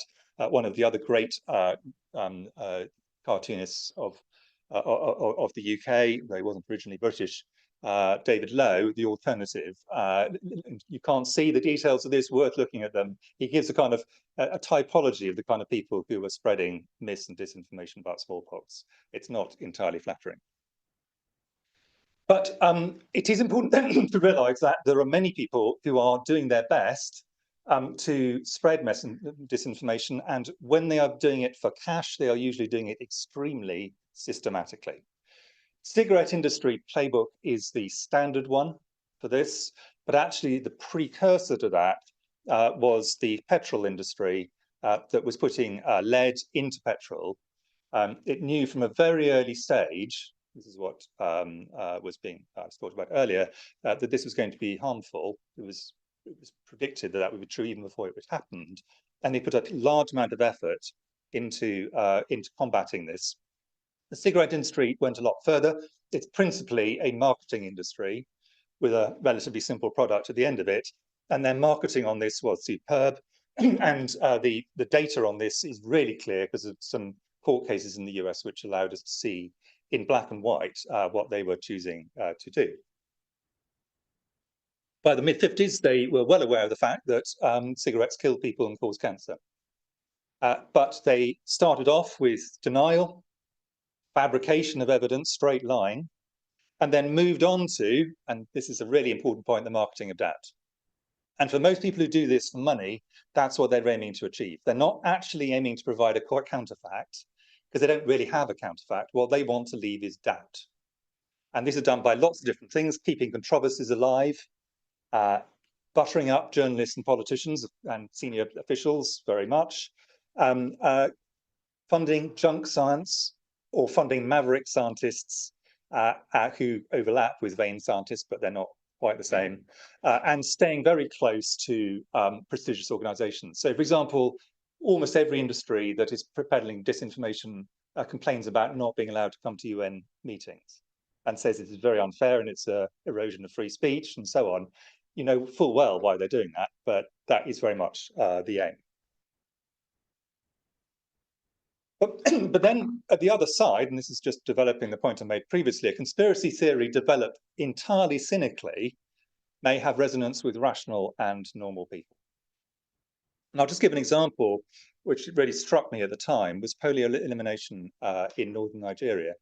There was a strong political interest from certain groups, again, the evidence is a little bit weaker than cigarettes, but not much, that it was in their interest that this failed. When the government was seen as less effective at writing other issues. So they were probably, not definitely, probably the cause of a lot of the conspiracy theories about it. Conspiracy theories played into deep, strong previews, including that this is around fertility and trying to reduce the number of Muslims and a variety of things of that sort. Perfectly understandable people had concerns about them.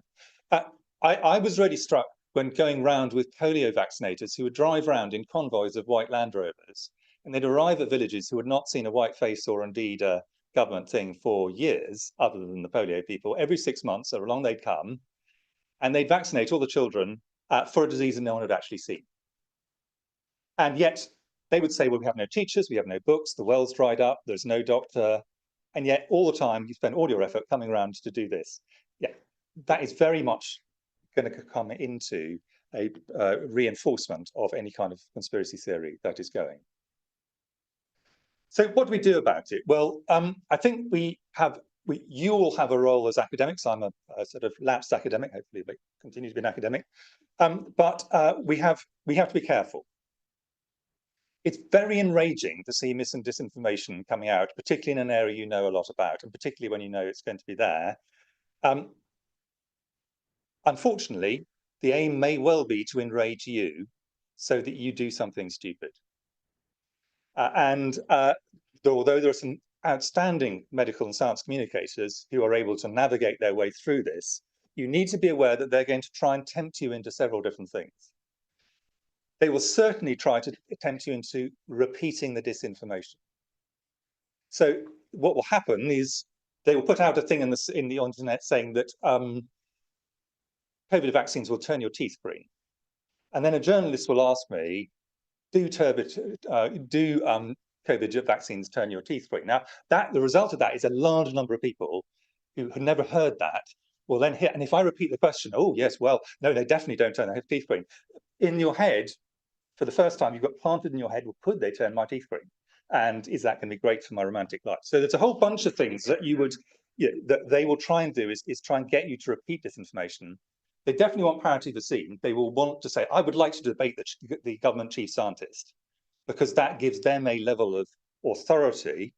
They definitely want there to be seen to be two equal sides of the debate on which they are representative of half of the debate, even when that's not scientifically true. They also want to tempt us into exaggeration. And I saw this in, well, it's near exaggeration. I saw this quite a bit in dealing with climate change when I was working for the then Department of International Development, where the people who are trying to discredit climate change would say something pretty outrageous. And then the scientists would come out with the extreme end of what was possible. No, billions of people are going to die as a result of this. And the answer is, well, just at the upper end of the bounds of possibility, billions are, but actually it's more likely to be, a much smaller number. And my view has always been, you should use the lowest number you can and say at least, rather than the highest number you can and say up to, because the high number is very easy to discredit, whereas the low number, you're absolutely on solid ground. Better scientists, being polite, does not necessarily mean better media communicators.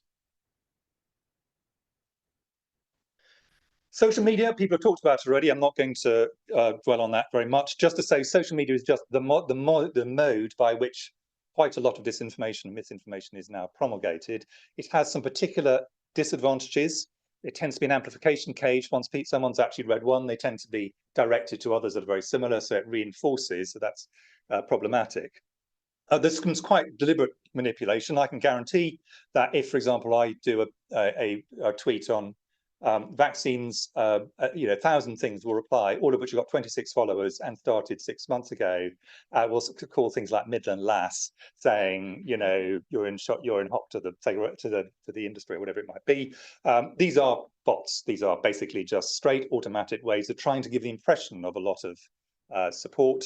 But very importantly, many groups get most of their media from outside the UK or from social media channels none of us use. And there's no point saying over and over again on the BBC how this is the right thing to do if actually someone never watches the BBC, or at least it's very useful for those who do, but you've got to accept this group of people who are not getting any of their information. Positively, what goes down can come up. So, for example, there was, I think, a bit of a flurry of concern amongst women who are pregnant about pertussis vaccine. There was quite a rapid drift down of vaccination levels, particularly here in London. London tends to have the largest disinformation share in the country. But then when there were cases of pertussis that were clearly causing problems for newborn children, people concentrated on the issue and the rates went back up again. So this is not something where once you've lost, you don't lose the battle indefinitely. you lose the battle for a period of time and you just have to get back on your feet again. Finally, just a couple of comments on government. Government and people employed by government have advantages and disadvantages when it comes to mis and disinformation. This is the Ipsos Veracity Index. It's been running for decades, I think, certainly years. Always at the top come nurses. Everybody loves nurses. And doctors come relatively high up, professors a bit further down, scientists a little bit below that, civil servants, I'm all of these things a bit below that. There are some things below 50%, I politely cut it off at 50%. But it is important to understand that those who trust authority are likely to trust government, but if you don't trust authority, you're not going to trust government. So it is useful for me to communicate to people, but I have to accept that I'm only communicating to those who actually are broadly content to take conventional scientific information from a government source. That is actually the majority of the population, but it is by no means all of them, and other people need to do communication elsewhere. And this is well demonstrated during COVID, where large numbers of people, for example, of African heritage, were quite slow about getting COVID vaccine compared to other groups to begin with. They weren't getting their media from the BBC. They weren't watching the Prime Ministerial things. They were getting it from other channels, often from, for example, overseas channels. Once people started communicating from their own communities, Somali doctors and nurses, for example, communicating with Somali communities, the rates of vaccination started to go up. So you've really just got to find who are the right people and use them as the people who the communities are likely to trust. So my summary on this is what should we as a community of doctors, academics, public health people, and in my case, government people do? It is our job to prevent mis and disinformation becoming the dominant narrative. A lot of it is started deliberately and for gain, and we should call that out. But government is not in a strong position to do that for a variety of reasons. Second thing is the general public are very sensible, overwhelmingly sensible, and want the best for their families, but they will have legitimate questions. And it is our job to answer them very clearly and very fairly. And we must say where there is uncertainty. I would go further than our colleagues. If you do not make the uncertainties clear, you will correctly lose trust. People must know about the uncertainties, they must know about the side effects, they must know about all the other areas. Scientific expertise and the authority of government help some people address their concerns. That is, in fact, the majority, and we shouldn't underestimate that. But for some communities, people much closer to the community are the right ones to do this communicating, and we shouldn't pretend that senior people or famous academics talking up is going to deal with these uncertainties of some of these. And above all, good data and accurate description of uncertainty is the key to all discussions. And if you shy away from the uncertainties and the difficulties, you will lose the long-term war, even if for a short time someone believes you on the particular fact. That is absolutely critical, and that is really the central role of the academic community. Thanks very much.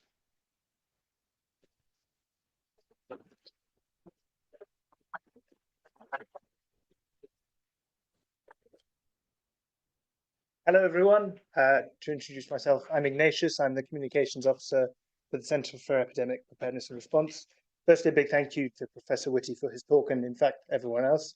I just am here very quickly to say that our next talk is Misinformation Stories from LSHTM. And actually, we've talked very theoretically, but now we're going to really get some LSHTM researchers to talk about practical, real-life case studies and examples about misinformation through short and dynamic presentations. I will let them introduce themselves, so please do have a listen.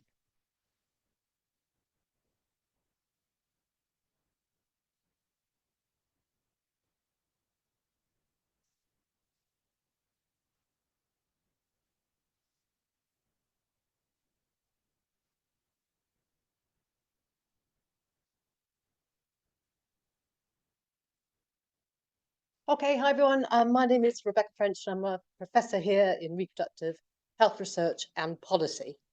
I'm going to kick off. So I'm here to talk about misinformation in reproductive health. And in brief, I'm going to cover some areas where there is misinformation in reproductive health, where the sources of some of this information are, and why we need to address it. And another goal of mine is The slides are going to change every 20 seconds and I want to keep in time with the slides. Anyway, I don't know if I'll beat that. So myths around reproductive health have a long history, from storks dropping off babies to, you know, if you have sex standing up, you won't get pregnant. In past centuries, information was passed on, or I should say information and misinformation was passed on word of mouth. And the ancient Greeks used terracotta pots to sort of share myths to, you know, shape people's values and their beliefs. Today, digital media has really transformed how we both seek and receive information. And pregnancy and contraception are some of the most common topics that people search for on the NHS website. Social media platforms are also used a lot. And in terms of contraception, TikTok's got billions of followers. And most of these are just sharing people's stories and experiences, but sometimes with factual incorrect information. So why are people turning to social media? I think people want to know what's normal. You know, what about, you know, sort of to learn from other people's experiences. And research we've done shows that, you know, people haven't received any information about fertility, periods, or menopause during sex and education lessons. So, for example, what's the normal amount of blood loss during your period? Are the severe period pains I'm having, are those normal? You know, I've spoken to women who've just said, with severe pain, saying, you know, oh, it's, you know, just get on with it, it's normal, only to be later diagnosed with endometriosis. So we did a reproductive health survey in 2023. Nearly 60,000 people responded, and a third of them, you know, had severe pain and heavy bleeding, and only a quarter were seeking help from health professionals. I want to read you a quick quote from one of the survey participants. I'm going to read it quickly because I'm running out of time. Firstly, I feel it is imperative that all students' education around periods is improved. I'm only 19, and yet I remember when we were first learning about periods, the boys were removed from the classroom as we got a very rushed, maybe 15-minute talk of you're going to bleed and here's a tampon and here's how you use it. And she goes on to say the hour before, they had an hour about wet dreams and erectile dysfunction. So that really shaped people's attitudes. So I'm already past my METI slide, which is hormones of, you know, change over the reproductive health course. They're sort of seen as messy and something to be controlled. And actually, in terms of menopause, it was seen as a deficit disease that had to be cured through hormone replacement therapy. So our shifting is thinking. We've moved on to natural things, particularly we've seen fertility awareness apps, and people sort of avoiding hormones. And these Marilyns, people are also stopping using contraception. So using our survey data, 3 of these Marilyn out of 10 would not be using contraception. And we're also seeing declines in hormone contraceptive pills, despite, you know, there are benefits, which I think are less talked about, such as protection against endometrial and ovarian cancer. A big theme that comes up in our work is people saying they feel dismissed and unheard in consultations with a medical profession. And this can breed sort of mistrust, delays in care and worse outcome. We've already talked a bit about misinformation for the commercial sector and political agendas. I really want to acknowledge the work of Dr. Chelsea Pollis at the Good Market Institute. I'd really recommend you look at her papers, and she's corrected misinformation that's been published about app effectiveness rates, which often vary quite a lot across apps. Abortion. 1 in 3 women will have an abortion over their lifetime. It's a common health procedure. And yet many women do not realise, and the general public, sorry, do not realise that abortion has yet to be decriminalised. Social media can be a positive force, though, and I think we've seen this in terms of women sharing experience about the menopause, and that's really helped improve access and support. And I would argue it's actually corrected some of the misinformation within health, employment, and public spheres. I want to share, basically, we need to be creative and use more engaging ways to share information. This is a dress that's been designed by Susie Freeman and Liz Lee, and basically as one IUD and the equivalent amount of contraceptive pills you'd have to take, which is 6,000 over that time period. So it's an effective visual cue. Misinformation perpetuates stigma. It can wrongly influence policy. And we've seen the reversal of Roe and Wade in the US, misinformation about abortions increased, with claims it causes infertility and increases mental health problems. Untrue. So we have a responsibility to ensure reproductive health information is clear and evidence-based, so we can all understand what is true and what is untrue. And so I'm going to use this opportunity for a pitch. Can we please make reproductive health a priority? It needs investment. It affects us all. The final slide by me, it's when I put reproductive health and misinformation into AI. So I think it shows you that hopefully the brilliant artists have shown before me needn't worry too much, I really hope. I really want to acknowledge Dax, particularly Louis, had to deal with a flurry of emails from me about copyright, the Tate, the Joe Mitchell Foundation, artists, thank you so much, Sarah Maple and Susie Freeman. And I'm a huge fan of Susie's, and I hope she's in the audience. Can you wave? Oh, please catch up with Susie. She did the Cradle to Cradle in the British Museum as well.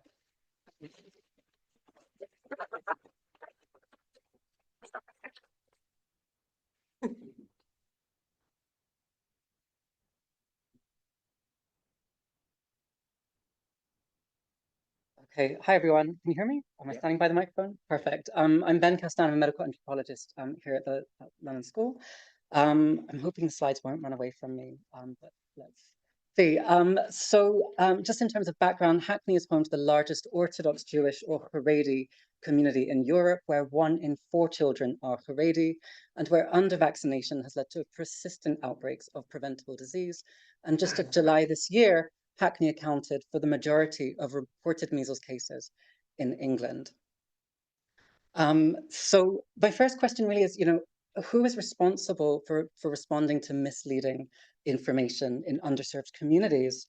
What you can see on the slide is really how information in Jewish North London travels through an advertiser delivered free of charge to every Jewish home in this area, which really updates families about local services, discounts, jobs, and hence is an ideal place to advertise local vaccine clinics or outbreak updates. And this has to be understood in the context of lower internet and social media use in tight-knit communities.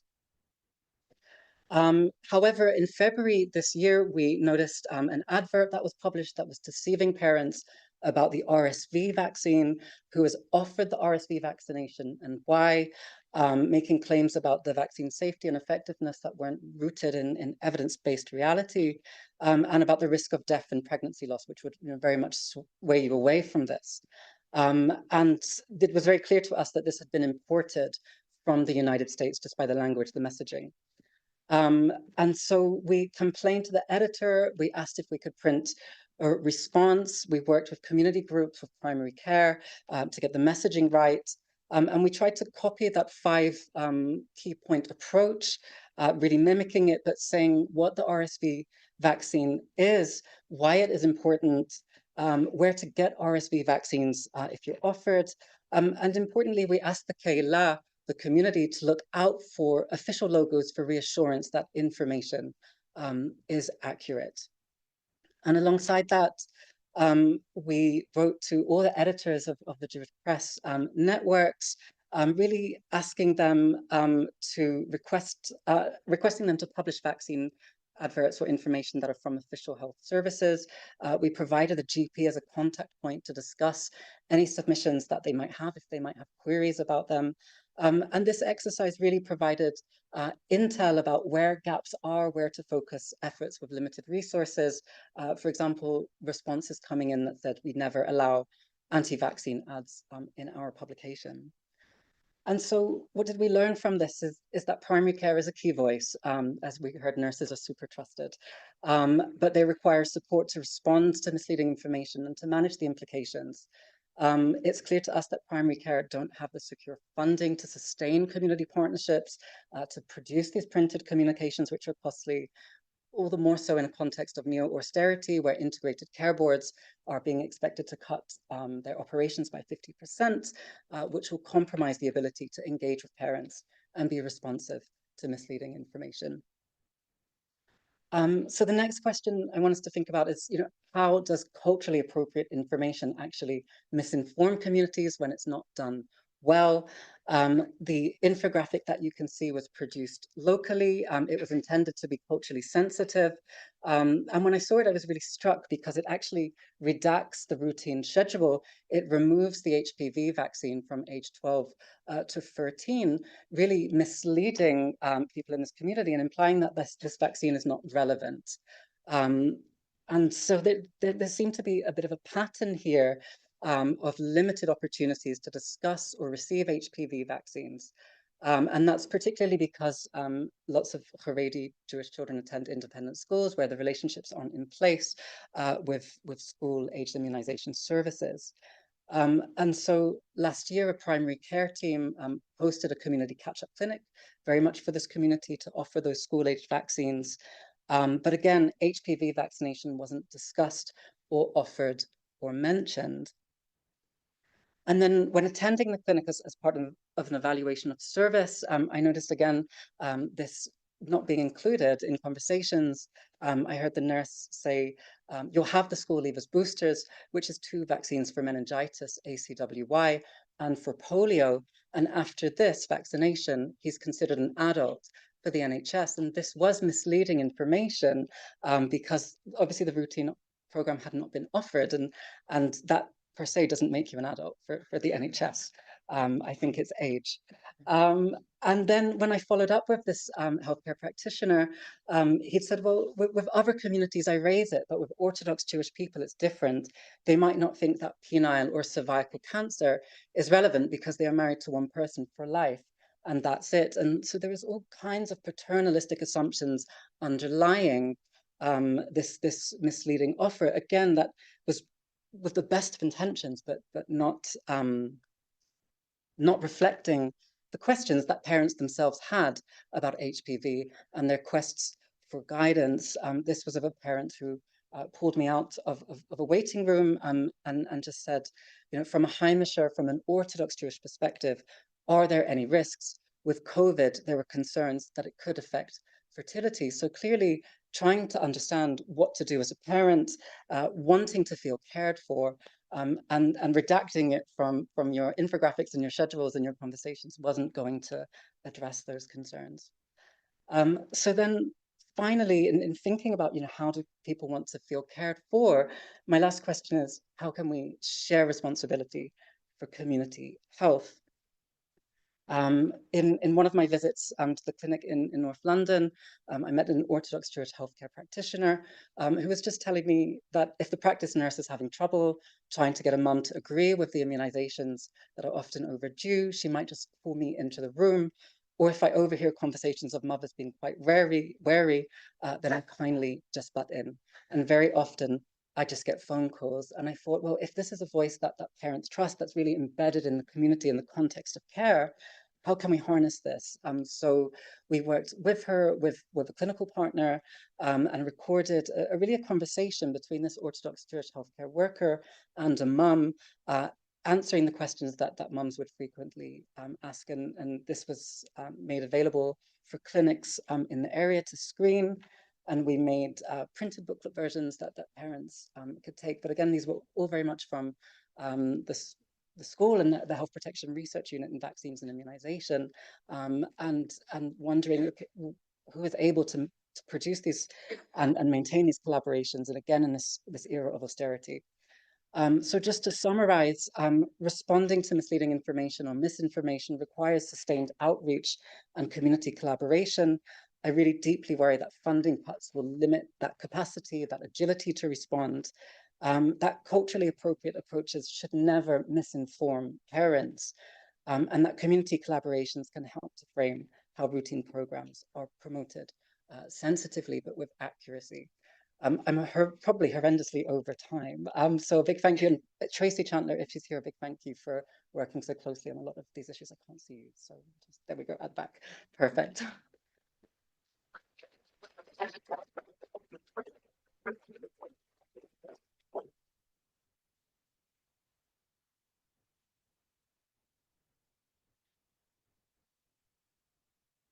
thank you. So my name's Pauline Paterson. I'm an associate professor and co-program director of the Masters in Climate Change and Planetary Health. We are in a climate emergency. We've already seen, and we are continuing to see, large health impact globally as a result of climate change. We need to drastically reduce our emissions. For this to occur, we need a combination of governmental and systemic transformations, as well as individual behaviour-led changes.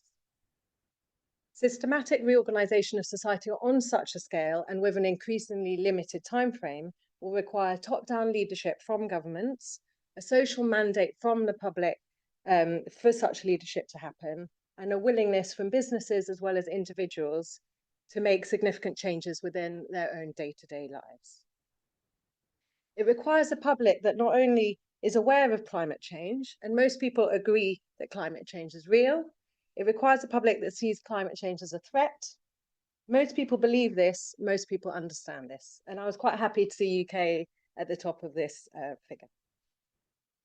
It also requires a public that sees the possibility that effects can be mitigated and supports actions that ultimately will save lives in the long term. Misinformation, disinformation, infodemics, as we've heard today, they really do have the potential to derail our progress towards net zero. And there are those that are trying to create uncertainty, that create delayism and polarization. Denialist tactics include creating the illusion of established scientific debates. We've been talking about this as well. Like if you have a debate, then people go, okay, are we not sure about this? That's what members of the public will see it. Despite existing of mounting consensus among climate experts, this moving the goalposts by setting impossible standards of proof. Excellence can't be the enemy of the good in terms of climate action. Distortion of the literature through the funding of biased research, paying false experts, and cherry-picking the evidence. What else is delaying climate action? You might have experienced some of these yourselves while I'm going through these slides. So these thoughts of fatalism. Nothing I can do will make a difference. The issue's too complex. The solutions are too complex. I might as well just not do anything. Thoughts that's not happening here. So these pictures of polar bears on icebergs that were diminishing haven't helped. You've seen them less recently, hopefully in the last few years. So it's not happening here. It's not happening to me. It's not my problem. Thoughts about it not happening now, but it is happening now. And these are examples that climate change has been happening and is continuing to happen. But there are these thoughts of, oh, well, it's in the future. It's the future problem. It's not now. If I don't think about it, maybe it'll go away. I'm busy. I've got my other priorities. I'm doing other things. I'm really busy in my day-to-day lives. And so I'm not going to think about it. Or it makes me feel uncomfortable, so I'd rather not think about it. So I'm just going to, you know, park that thought and get on with my life and my priorities. We've talked about this already. There's diversion tactics. The fossil fuel industry and large multinational companies have been known to greenwash. In terms of other diversion tactics, I only learned about this recently, that the carbon footprint was created by industry. So it's a shift of the responsibility away from large fossil fuel companies to citizens. Citizens, you need to be doing more. What are you thinking about? Think about your carbon footprint, to encourage people to think about their personal choices rather than the systemic industrial emissions. With the internet, individuals are more informed than ever before. However, they are exposed to misinformation, conflicting information. People get information overload. You can pretty much find anything you want to on the internet. And with social media, people tend to seek information that reinforces their pre-existing views. So they enter these echo chambers. You'll know it with whatever social media you look at. If I look at Instagram, I was redoing my garden recently, all I see are pictures of gardens. So views online are increasingly polarized. So in dealing with misinformation and disinformation, there are partnerships between the public health agencies, academia and tech companies to identify and get rid of misinformation. also to leverage AI to identify and flag false content. And it's really important that we have clear, accurate, consistent, and timely messaging from trusted messengers, such as health professionals. And also, this has been raised a few times, it's not just about disinformation. What makes disinformation stick? There's other things going on. It's not just disinformation, there's deeper emotions, there's beliefs, alternative beliefs, there's polarization of publics. Until we understand and address that, then we're not going to be able to address the misinformation. The misinformation is going to keep coming, but in terms of addressing it, we really need to understand what people are thinking, what their viewpoints are, what the context is. And also, we can't be blaming and stigmatizing the public as we move to net zero. And we need to be aware of those that are trying to blame and stigmatize the public. And the answer doesn't lie in just communication, not just shouting louder. We need to bring the public with us. In debunking myths and misinformation, scientific research has shown that using strong language is counteractive. It's important to pre-warn before speaking about a myth and disinformation. And we need to continue to involve and engage the public in climate solutions and climate action. Thank you.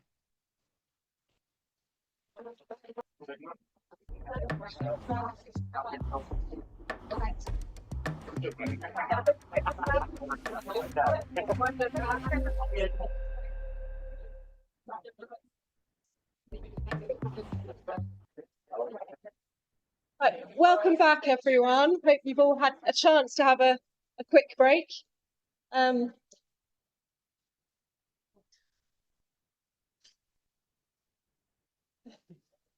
Yes, now we're moving on to our next session on global ideas. We'll have 3 experts giving some short talks, bringing their perspectives and case studies with a global aspect on some of these issues we've been talking about. So yeah, enjoy, and Rabiu, I'm going to you. Thank you.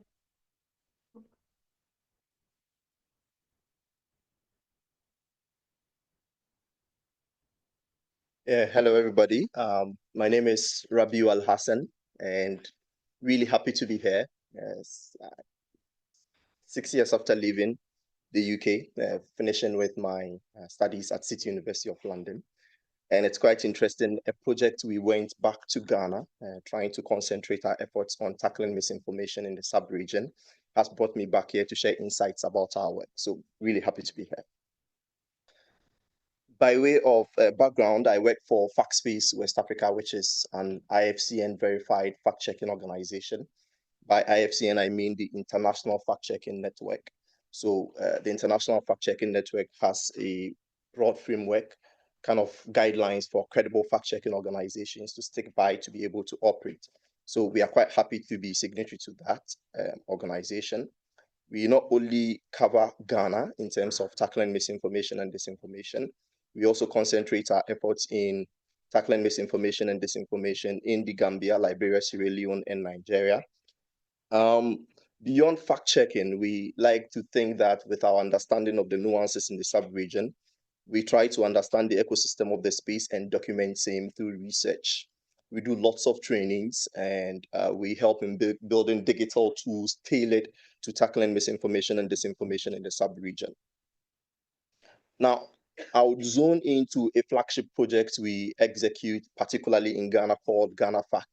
And as part of the work we do at GhanaFact, we first try to understand the ecosystem of misinformation and disinformation in Ghana by executing a study to understand same. And we were pointed to tackling health misinformation. So even though majority of a survey we conducted, I think more than 70% of a survey we conducted in 2019 said there was the need to tackle political misinformation. We were kind of pushed into the deep end when we were hit by COVID-19 in 2019. And so we had to tackle health misinformation. And ever since, we've been paying particular attention to health misinformation. Over the period, in the last, I think, half a decade, we've tackled beyond COVID-19, tackled misinformation relating to cholera, mpox, rabies, dengue fever, and a lot more. I just wanted to highlight these few. And to kind of help you understand some of the very basic misinformation issues that we try to deal with, beyond also trying to provide the public with more accurate information by leveraging already existing health systems. You would have to understand that I think one of the speakers earlier mentioned that in Malawi, they were trying to deal with misinformation relating to cholera. We still have to deal with some of these basic misinformation around some of these public health issues, because it looks like over the years, regardless of the efforts that have been put in, there has not been a targeted kind of effort to be able to deal with misinformation at different levels, both online and offline. We need to ensure that whatever efforts that are being put into dealing with misinformation around public health issues, it is rather it's rather done in an interesting way to ensure that the relevant stakeholders who would be impacted by the ultimate impact of some of these public health issues are targeted. Now, when you look at the information environment in Ghana, radio and TV remain the dominant source of news. The internet increasingly has become very popular. More than 70% of the population is connected to the internet. And I should also here want to mention that whatever is happening in Ghana is very different to whatever is happening in the sub-region, because on the entire African continent, when you look at internet penetration, it's less than 40%, but in Ghana alone, it's more than 70%. So whatever efforts that you devise to tackle misinformation and disinformation in Ghana must be just unique to Ghana and must not be replicated, even though there will be similarities, must not be replicated across board. There is a huge misinformation literacy gap, which informs why we try to invest some of our resources in tackling misinformation and disinformation through trainings. Now, what we are seeing, I'm not sure it's new, is that the weak health infrastructure systems we have in these parts are being overwhelmed again by how popular health misinformation has become. And it is not out of the blue. We've had local remedies for centuries, for so long. So when these new health efforts are being put in place to help deal with disease outbreaks, they come with some skepticism. Also, in some regions where there have been efforts to sometimes even do vaccination, because there were not targeted efforts, because some of the efforts did not take into consideration local context. There is a blowback, and that blowback allows for people to be able to spread misinformation about some of these efforts. Now, information overload. People are getting information about these health issues across all kinds of channels. So there is the TikToks of this world, the X, Facebooks of this world, and they go there, get all sorts of information, and they try to counter credible information coming from mainstream media and sometimes credible outlets. Now, there's debate about imported conspiracies and the influence of the diaspora, which we saw more of, particularly during COVID-19. So all sorts of conspiracies coming from the States and sometimes from Europe sift through different social media channels and are localized by people trying to increase their following on social media in local languages. So they take some of these things that are going viral on social media, they popularize it by saying it in local languages. Sometimes people in the diaspora in this room, in different environments, would also call in and influence whoever they take care of locally by telling them all sorts, and they also take it up and they run with it. Then there's a religious factor where we say religion is the opium of the masses. So we have very, very key popular religious figures who have very strong opinions about some of these public health issues, and they state it forcefully. And when they state it because they have following, and these people follow them quite religiously, whatever they say is the gospel. So when a pastor like Pastor Chris comes to address his congregants and says that you shouldn't go in for the COVID-19 vaccine because it is not safe, because it is linked to the 666, you can surely believe that people will take that hook, line, and sink. And that is feeding into the vaccine hesitancy that we are seeing. Now, what have we done as a fact-checking organization to be able to deal with some of these things? Collaborating with a Spanish fact-checking organization, we've managed to put up a WhatsApp chatbot. Why a WhatsApp chatbot? A WhatsApp chatbot because we think WhatsApp is a key channel where people consume information, not just in Ghana, but on the continent. So we've set up a WhatsApp chatbot where we encourage people to alert us to suspicious claims that are even linked to AI. So we have in a newsroom, not just in Ghana, but across our focus countries that also help in tackling same. We like to leverage existing health systems. So the Ghana Health Service, particularly that we've collaborated with over the years, they have a network of health promotion officers spread across the country.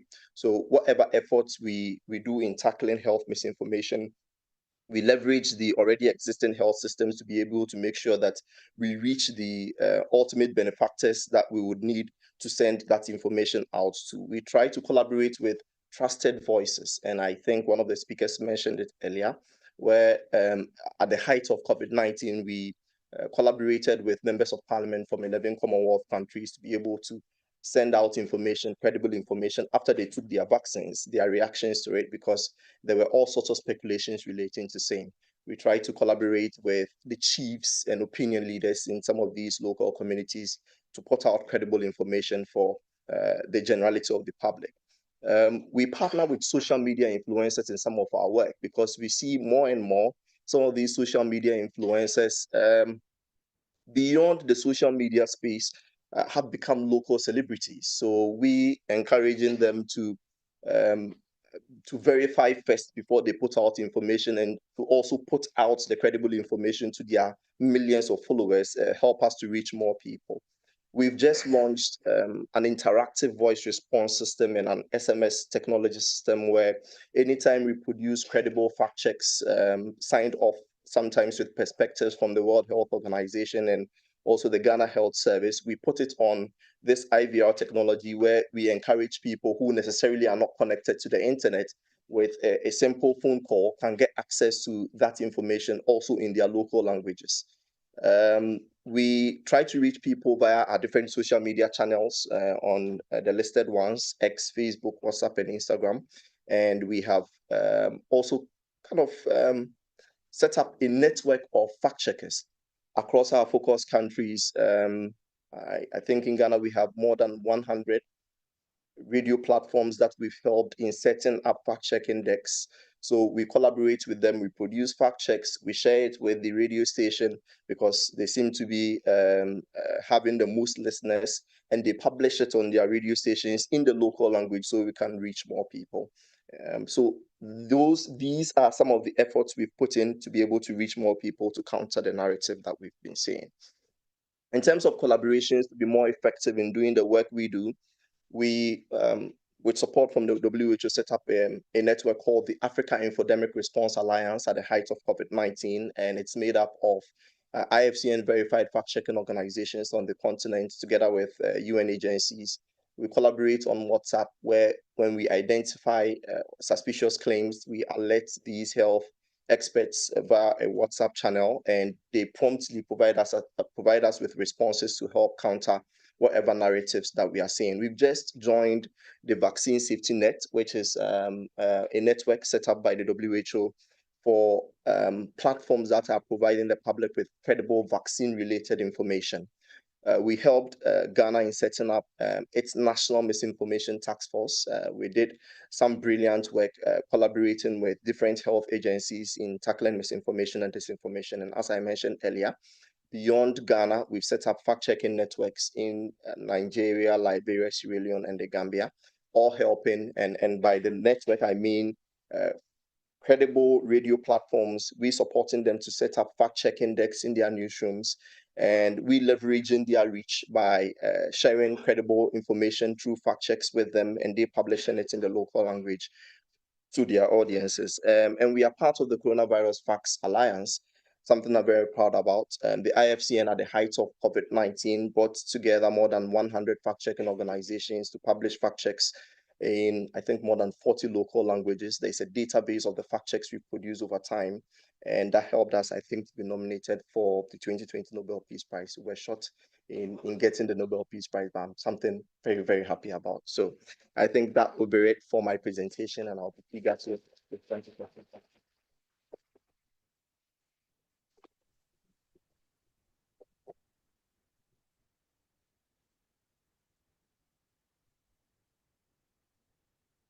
Diya, can you hear us? Yeah, absolutely. Yeah, absolutely. Am I audible? Yes, you are. So I'll start with a quick introduction. I am Diya Banerjee. I lead the social media team at WHO, and it was really interesting to hear everybody before me, and also the various concepts around science evolution, what happens on online channels. So I'm going to speak very concretely about mis and disinformation and certain case studies on our channel. So let's begin with the presentation. Amber, if you could start. Now, mis and disinformation are rising global threats. These are two graphs from two reports, one from the UN and one from World Economic Forum, that talks about that the short-term risks of mis and disinformation are high. And while institutions can identify risks, mitigation still lags. The Reuters digital news report this year highlighted that traditional media is losing ground and social media and video platforms are dominating. Now picture this, users scroll 300 feet of news feed daily on social media, roughly the height of the Statue of Liberty. On WHO's channels, misinformation spans across these key topics. Not all of it is malicious, though. At WHO, we analyze daily our channels to spot the patterns, the networks, the actors, the rising conversations, and the information vacuums. Now, this is an example of some posts left on WHO's X account. It's in the next slide. And this platform, as we all know, has recently experienced spikes in spam, bot activity, and conspiracy theories. Now, we debunked a false claim about the pandemic accord on X, and we reinforced how the accord is negotiated by countries and that countries are in charge. We've also seen that debunking works in the short term, but it fades over time and it requires repetition, and it's also time consuming. So how do we talk about science in a world of speed and snap judgments?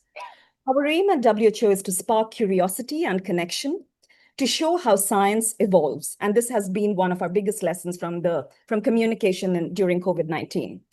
We do know that opinions can go viral. Some users flood feeds with unvetted advice, and some even monetize misinformation.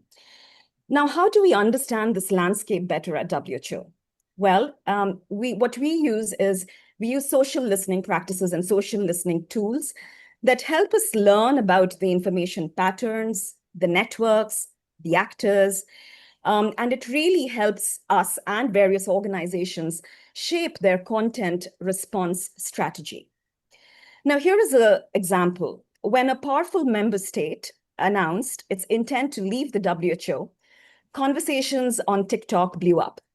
And WHO responded to this particular user with a stitch video or a reaction video of how she can remain connected to public health news. We've noted that direct response and engagement with our audiences can shape audiences' perception about our brand, in fact, positively.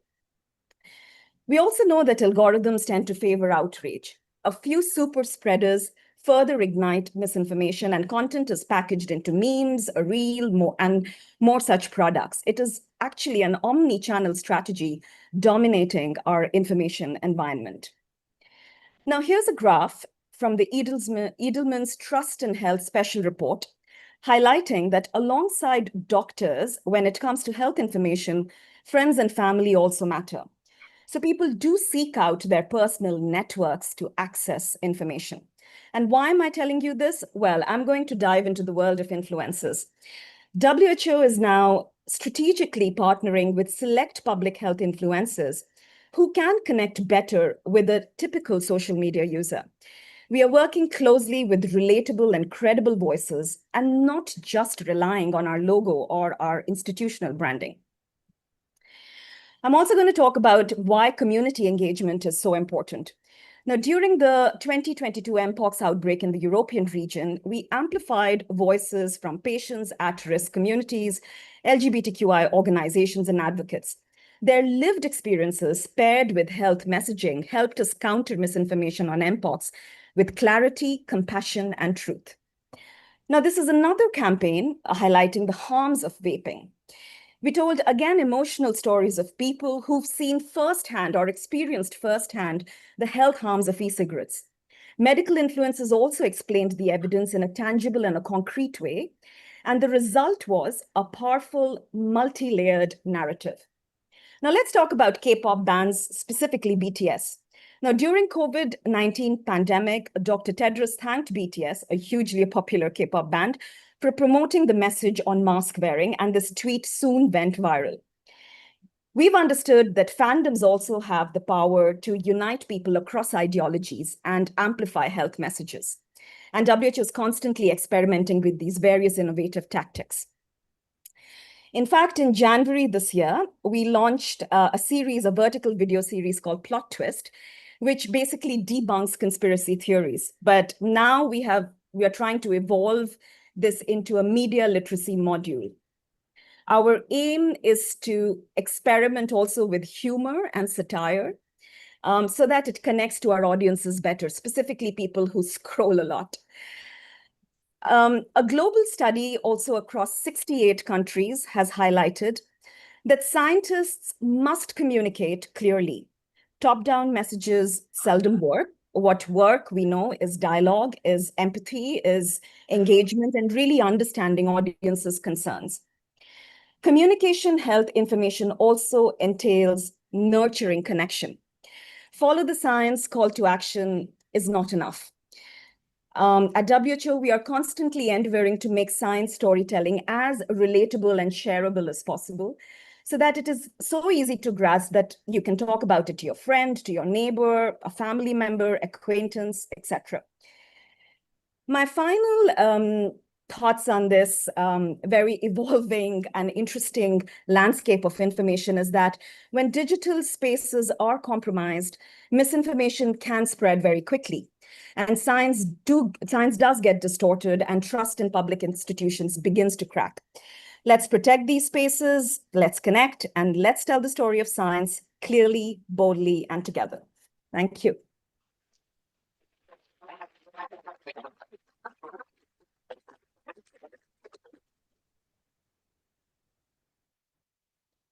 Thank you. So thanks very much. My turn to go. A bit of a recap, being last on the day. Hi everyone, my name is Petra Gronholm and I'm an assistant professor in global mental health here at the school. Much of my research focuses on how people access mental health services and what barriers and facilitators are involved in that process. And one such influence is mental health stigma. So with stigma, we mean the negative associations and reactions that unfortunately are very common in relation to the concept of mental health. And for research, we have conceptualized stigma as reflecting problems in 3 domains: knowledge, attitudes, and behavior. And it's this knowledge component, obviously, that's very relevant for our misinformation topic today. So what gives rise to this mental health misinformation? A bit of a recap of what we've heard so far. We get these understandings because it reflects the things we pick up from the environment around us. So community attitudes, beliefs, and assumptions around mental health. And these ideas are shaped by what we see and what we hear and what we read. For instance, what comes up in media, in social media, in films and in TV, in news reporting, and in the general conversation we hear around us, how mental health is spoken of, the terms that are being used. And it doesn't necessarily need to be malicious. Another important factor when it comes to understanding and misunderstanding regarding mental health is the culture and context that we live in. So we come to understand health and illness in terms of where we're situated, thinking about culturally, contextually relevant beliefs around health, what we consider gives rise to a mental health condition or any health condition, and then related to that, what we think is an appropriate way of treating that condition. So all of this comes together potentially to also shape misunderstandings regarding mental health. So often misunderstandings reflect culturally sort of assumed perhaps beliefs combined with factual information. And that means it can be quite difficult to disentangle what that mental health misinformation really is, because it really can become quite embedded within a specific context or culture. And these ideas might be generally understood to be correct by quite a few people. So why does this matter? Again, we come back to stigma and how this knowledge dimension is a key element of stigma, along with the negative attitudes that lead on from the beliefs that we hold, and then the discrimination, which is the behavioral dimension of stigma. Talking about the negative impact of stigma would warrant a much longer conversation in its own right, but just to very briefly recap, that many of the consequences of stigma violate basic human rights, for instance, through the denial of social, economic, and cultural rights, because we know that stigma restricts our opportunities in education, in employment, and through social exclusion. Stigma can also restrict our rights to the highest attainable standard of health through acting as a barrier to accessing health services, including mental health services. And it's this idea of stigma as a barrier to care that much of my research focuses on. So I'll just flag up one study as a case study example today. This is the INDIGO project, stands for the International Study on Stigma and Discrimination Outcomes. And one part of this work was for us to develop and pilot test contextually and culturally adapted anti-stigma interventions in 5 low and middle income countries. We worked in China, India, Nepal, Tunisia, and Ethiopia. And one part of this work was to specifically look at stigma amongst primary care providers. And this is a really important group to work with because oftentimes primary care providers might not have a lot of specific education around mental health particularly. So that means they might hold beliefs that are reflective of mental health misinformation. But at the same time, primary care is the first step for many, and in some contexts, the only step we might have when it comes to contacting services for mental health concerns. So how primary care providers think about and respond to mental health really matters. One key evidence-based principle for reducing stigma is social contact. So with this, I mean the idea of facilitating connections between people who belong to that stigmatized group and those outside of it. And the way in which social contact works to reduce stigma is that it allows us to take better, sort of perspective taking better on the other side of that us versus them barrier. And it increases our empathy and our knowledge about that stigmatized group. And in this way, social contact can also address misinformation as it helps us to reality check some of the assumptions we might have when we actually have that contact or counter some stereotype beliefs we might have. So in our intervention, primary care providers were provided mental health training. Some of this was provision of factual information about key conditions, their symptoms. But alongside that, as we've heard earlier, the power of stories, we had this element of social contact, where a person with a lived experience of a mental health condition came along to share their story. And these narratives were structured to showcase recovery, as that's a key global misconception around mental health, that people won't get better, won't be able to contribute to their communities as well. And then the narratives were also specific to the context where the work was conducted, so that they really captured locally relevant misunderstandings or particular beliefs. Our initial findings were very, very positive. We found reduced stigma amongst primary care providers as assessed through improved knowledge, as well as reduced preference for social distance. And the qualitative evaluations that we did really showcased the power of those narratives in shifting how primary care providers thought about mental health and people with a mental health condition. So that's just one example of some of the work I've been involved with when it comes to reducing stigma and discrimination. I have very limited time, so come and find me at the reception if you'd like to hear more. But one resource I'll flag up as I'm wrapping up is this toolkit I was involved with developing that came out last year. This was co-produced with WHO Euro and the Global Mental Health Peer Network, and it summarizes a lot of key principles around reducing mental health stigma, including how we can understand and address mental health misinformation. It's a really great resource, available freely online, so please do look it up for anyone interested in working in the stigma reduction space. So yeah, thank you very much for giving me the space to talk about this really important topic today.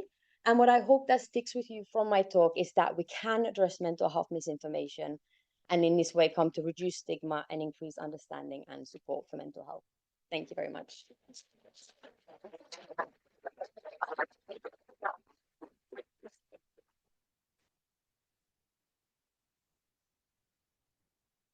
Thank you very much, and nice positive way to end that session. Thank you. I'll hand over to Adam now. Got a Q&A session, and the panelists I'll invite to come up once your seats are there. Thank you.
Okay, thank you, everyone. So this brings us to the final session where we're going to get into the very large volume of Slido questions that have been submitted, which our comms team have done a wonderful job in distilling down. So if I don't ask your question exactly as you've written it, it probably means we've merged a few questions to hopefully hit on some of the key themes that people are touching on. So the first four panelists you've already heard from. Let's introduce two more. So Simon Piatek is a founder of the New Imagination Lab. It's a research initiative exploring the future coexistence of humans and AI. So he's a social media researcher, he's an author, he's a digital creator, really thinking about that intersection of AI, misinformation narratives, and how we do communication strategically. So I think very much the sort of things that we need to be focusing on. Finally, we have Heidi Alhassan at the end, who's a professor of anthropology, risk and decision science here at the school and director of the Vaccine Confidence Project. So maybe just to start off, a question kind of for all the panel, it'd be good to hear your thoughts. We've talked and we've heard a lot about some of the different things we can do and think about to intervene with this problem. But of course, as good public health researchers, one of the questions is how do we work out what's effective? What are some of the ways that we and maybe the public as well can evaluate the evidence base and maybe prioritize where we put our energy? So maybe just get some initial thoughts from the panel.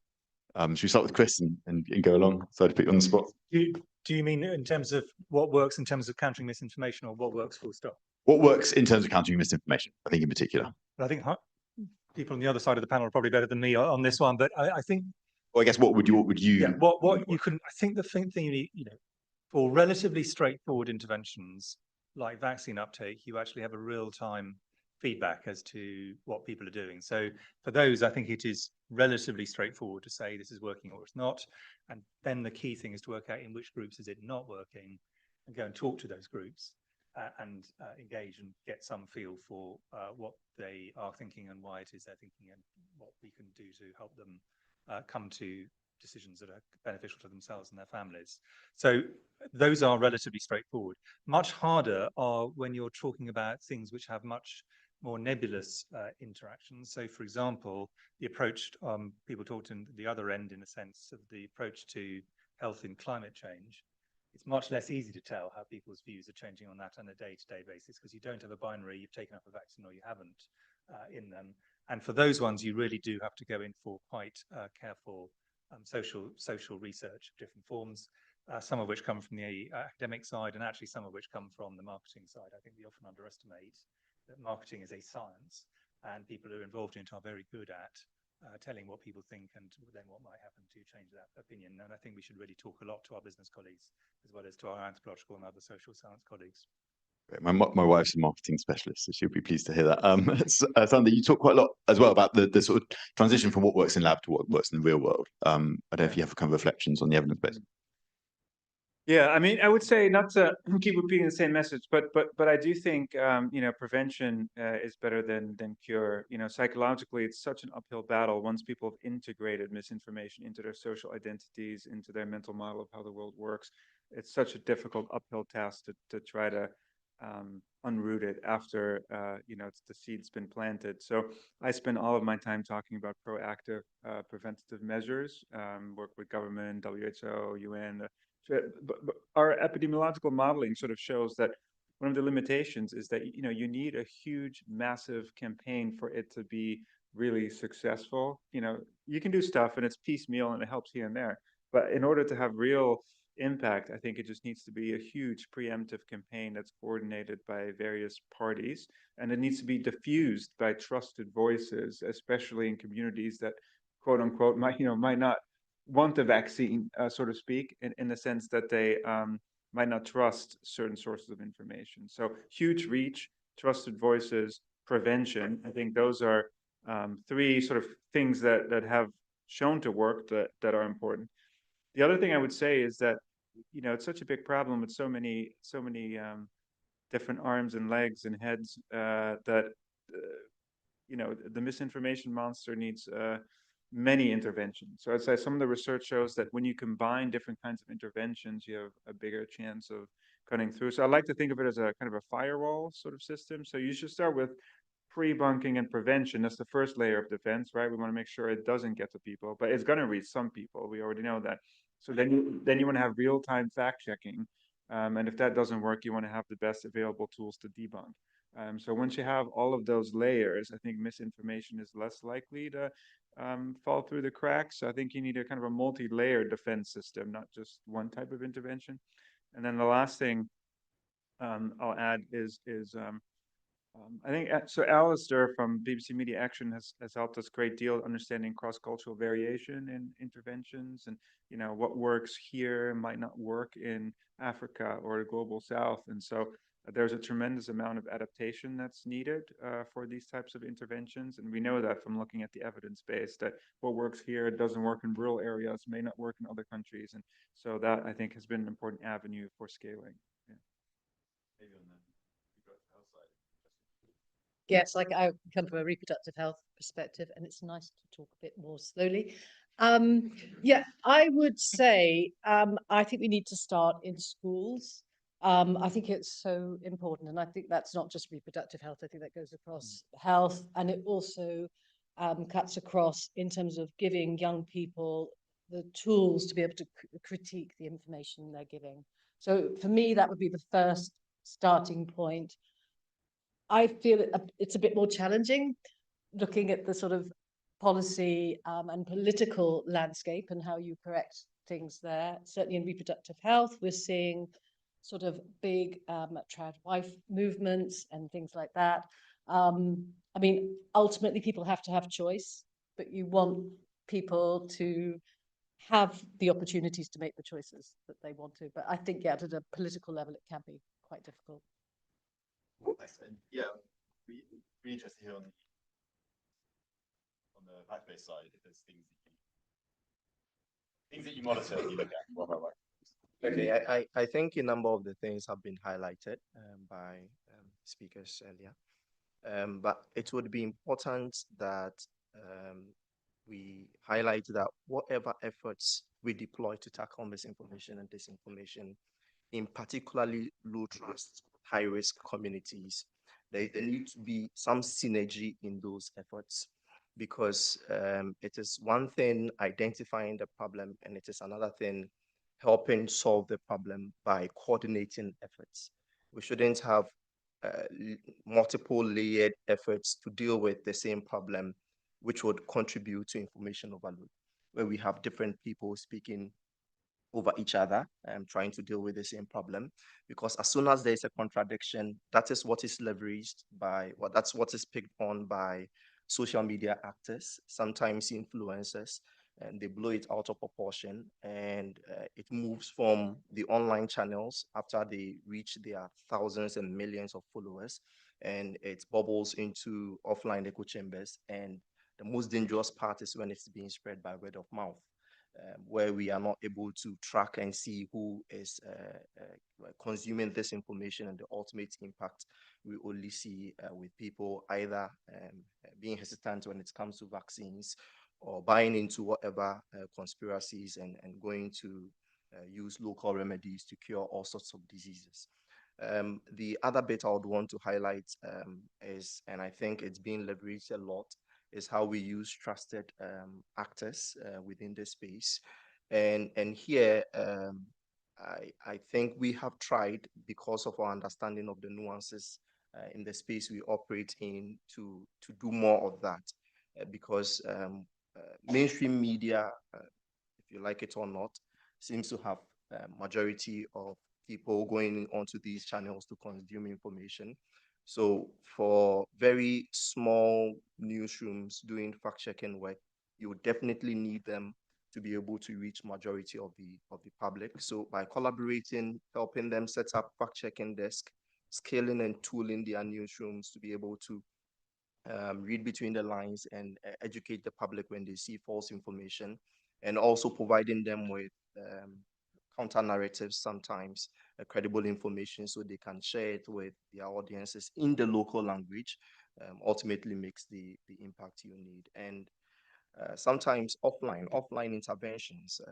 The latest we've done an interactive voice response product, where we know of how mobile technology has really skyrocketed in terms of access in the global south or on the African continent. So we try to create all these media information literacy content through co-creation of knowledge. So we go into these communities, we co-create knowledge with them, and we put it onto these channels, and we encourage people to go onto these platforms to consume very credible information in their local languages.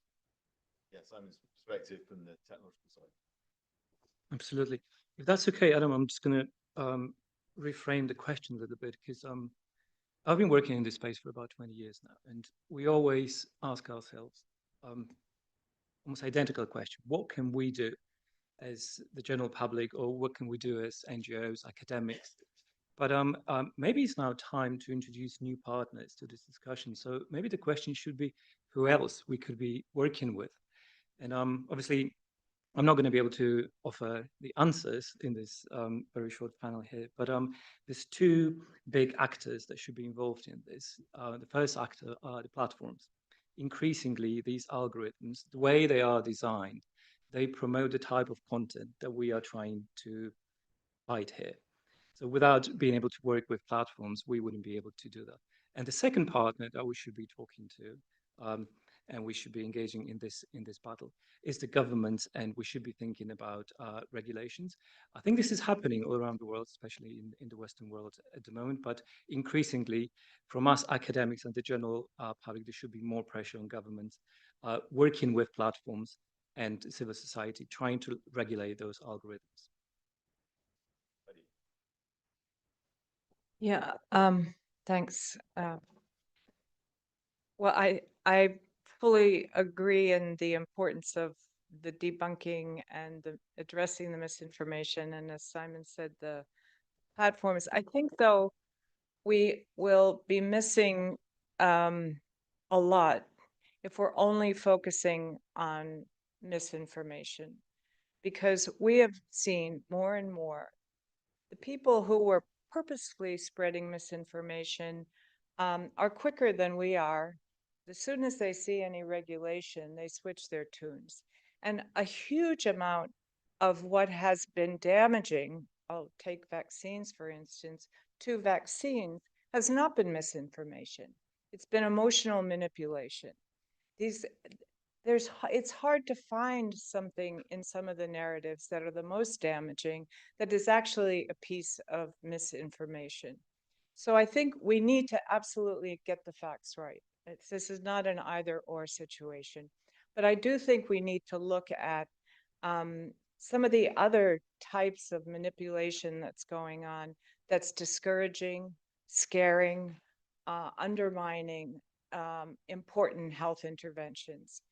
And the other side of it is we are calling it, and I should assume, an educated health centered actors, practitioners, academics.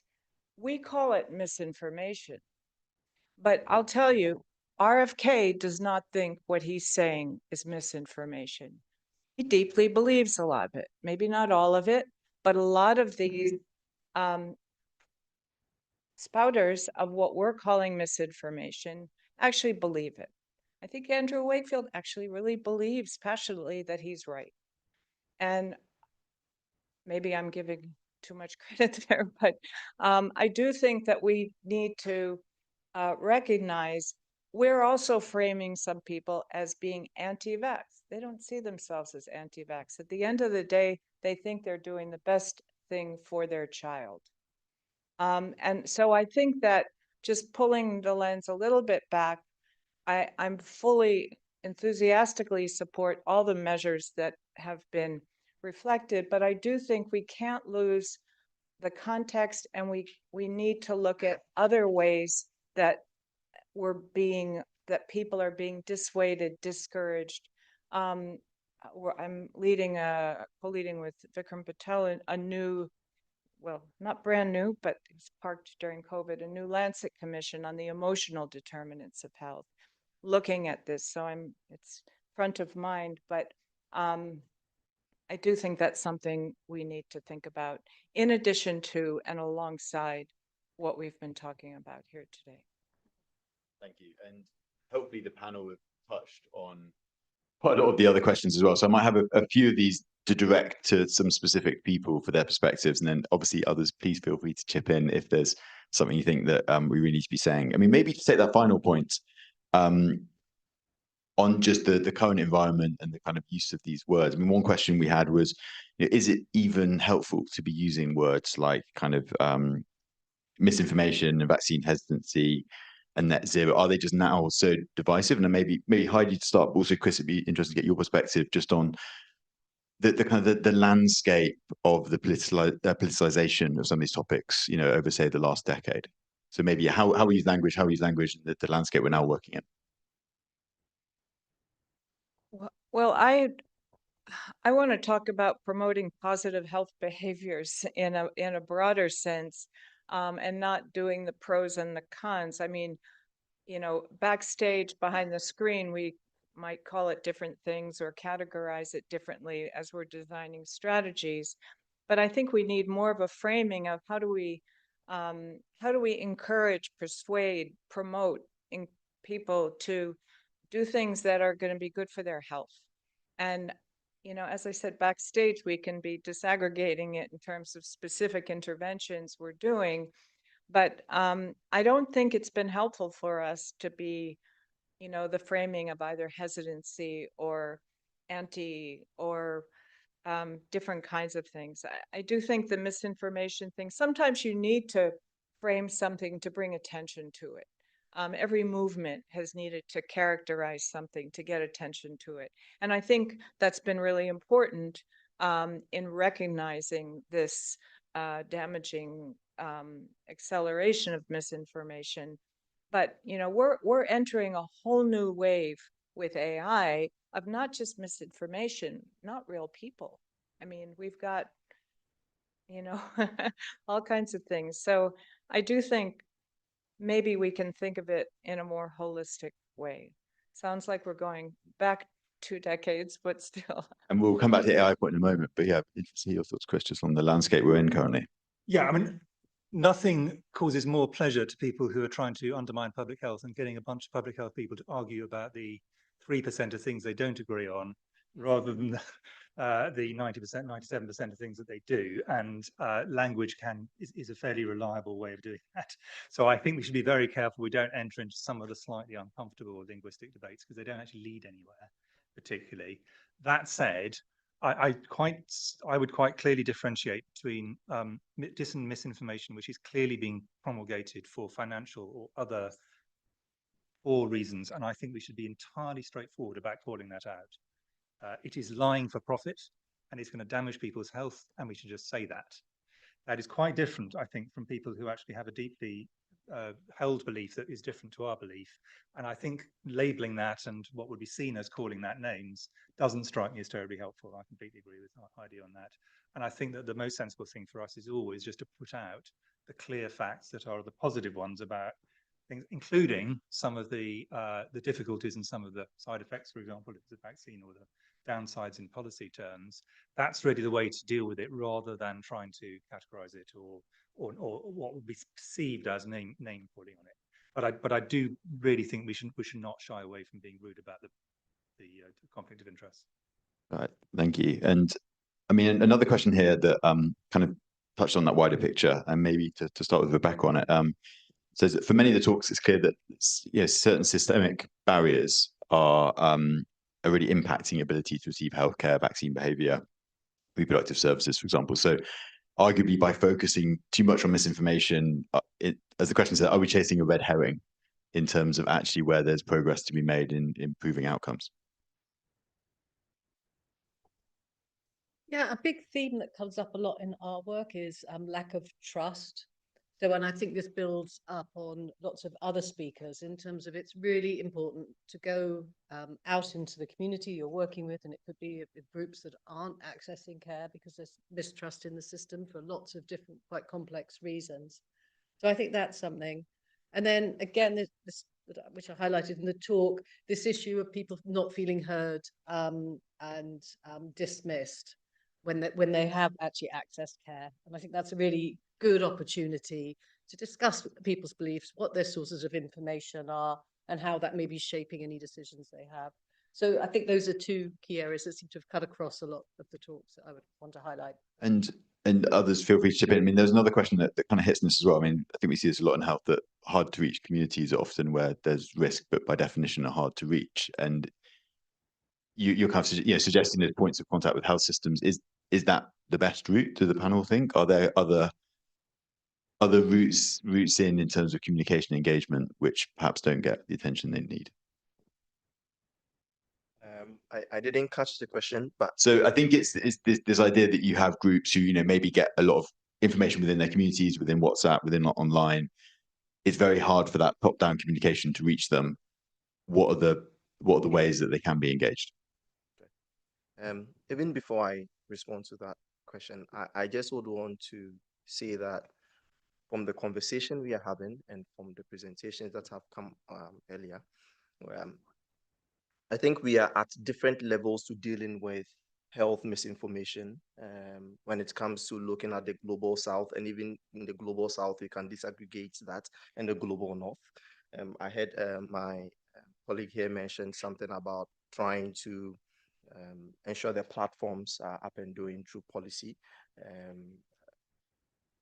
On the African continent or in some parts of Africa, anytime we talk about governments getting involved with the platforms and ensuring that they sanitize their platforms from the weaponization of misinformation and disinformation, concern is that that could easily lead to censorship, which I'm sure you hear a lot of here in these parts. But here we are talking about political censorship, where the government can weaponize that, and that interaction would lead to the stifling opponents from sharing their opinions on these platforms. I think some few weeks or days ago, we heard the Nigerian government announce that millions of posts across different social media channels have been taken down on their orders. Some of the platforms refused. But I just would want to make the point that we are at different levels to dealing with these issues. So that would have to be recognized. And your question coming in with regards the how to reach communities and the different channels they use. That is why it is very, very important that whatever solutions that are devised, whatever strategies that we come up with is based on the nuances and is based on the unique experience of the people in these local communities. Because let me give some examples in Ghana. Even though we know more than 7 million of the country's 30 million population is connected to the internet and are on social media channels. you cannot say that whatever solutions you devise for people on social media would be effective, because a lot of our people are in rural communities and are not necessarily consuming information on these channels. So we, working with the Ghanaian government through the Ghana National Misinformation Task Force, working with the Ghana Health Service, managed to come up with the idea of going into these communities, co-creating knowledge and putting these knowledge onto widely used mobile channels for them to consume that information. We, working with these communities, managed to identify that they have community radio stations that are very impactful. So you help the community radio station create a steady channel of communication through a fact-checking network. So you get information from credible sources, you share it with these networks, and they publish it on these community radio stations in the local languages for a majority of the citizens to consume. So it's very important to devise strategies that are very effective for the local communities to be able to make impact. I think Simon and then Chris wanted to come in. If I could just add, thank you for this contribution. I guess it could be summarized in one sense, and this is something we've been working with Heidi. So during the pandemic, top-down communication doesn't work. What really works is bottom-up communication, which essentially means we need to start with listening. If we're listening to the people in their local language, in their local context, and then address those issues using these words, these languages, and addressing the problems that they raise in their communities, then we will be heard. Thank you. Yeah, and just make the obvious point that actually, if people were genuinely hard to reach, misinformation wouldn't reach them either. What we're meaning is that we're not good at reaching them. That's a different thing completely. And actually what we need to do is therefore learn how people are getting in the misinformation and try and follow that particular line. It's our fault, not theirs, in a sense. And so maybe just to keep on the kind of social media, theme for a bit. We sort of heard it briefly in the earlier panel, but we get to dig into a bit more, maybe Simon and others, that we're seeing the emergence of AI. We're seeing one of the ways I sometimes think about is like a nuisance at scale. You can deliver a lot of stuff much more easily, but there's speculation that it can be helpful for things, it can be more harmful for things. I'd be interested maybe Simon and others' perspectives on how's that going to kind of fit in the near future, optimistic, pessimistic, what are we missing? It's a very good question. There's obviously a lot of positives, because in the same way as we can, or those who produce misinformation, they can produce it at scale. Those of us who are trying to counter misinformation, we could also do that at scale thanks to AI. And we've done a lot of work previously trying to look into closed environments. That is basically misinformation that is being shared on WhatsApp or private messaging services. And I think where it's going now with AI, because of the majority of conversations that people are having with AI, it's happening in very similar spaces, basically private conversations people are having with these chatbots. It's quite different to what it was on social media, because that was public, or the majority of that was public. That was surfaced, and we could see that. We could see what was happening, we could analyze that, and we could come up with solutions. What's happening with AI, we only hear about it when something really, really bad happens. If someone commits a suicide, we learning when we see the effect of that, but we can't see those conversations. This is a big problem. I don't think, I guess we had a very brief exchange of thoughts about, it's very difficult to regulate social media because of this freedom of speech, this privacy and all that. We'll be facing exactly the same sort of questions when we're thinking about those private spaces. But at some point, we will need to ask those questions and to think, what will we be doing about the nature of these conversations? Any other thoughts from the panel on the landscape as it's changing? Yeah. I was reading an article yesterday about AI, and I think it was Sam Altman who was saying, it's going to be a world with all new friends, and there'll be online friends, and it'll all be great. And I was, have you looked at all at what's happened with social media? I think we heard the same thing at the beginning of social media. But I do think it is an opportunity, and I think we can't shy away from it. I think one of the issues with the state we're in now is, as a public health and medical community, we've been very shy, anxious to get into the social media space because it felt so toxic and uncontrollable. But we've also left it open for more alternative narratives. And I do think we need to be more proactive. And there are good things about AI that we need to learn and get up to speed. But it's risky. But if we're not there, we'll have less. And Chris, I do agree with you that we do need very specific targeting on that DIS space because it is particularly dangerous. I think there's a couple of follow-ons. I mean, maybe just to start. I mean, there's been some fascinating articles like over the last few months just about how different groups use tools like ChatGPT. That I think some perhaps people who grew up on the internet a bit more use it kind of like more like Google, and then younger generations kind of use it like therapists and friends the same way. And Rebecca, you raised the point a bit about kind of education, next generation. I think if we're talking about the generation coming up and their kind of interaction with information and tools, be interested your thoughts. Others on the panel, what should we be thinking about? Are there kind of differences to some of the other approaches that we've discussed? I mean, I'll make one very quick point, but I think people are using lots of different platforms. So it's not just a case of getting one information from one source. So they might be using AI and doing the ChatGPT thing. They might be going to the NHS website. They might be checking out friends' experiences on social media or influencers. So I think it's quite complex about how people are sort of interacting and using those spaces.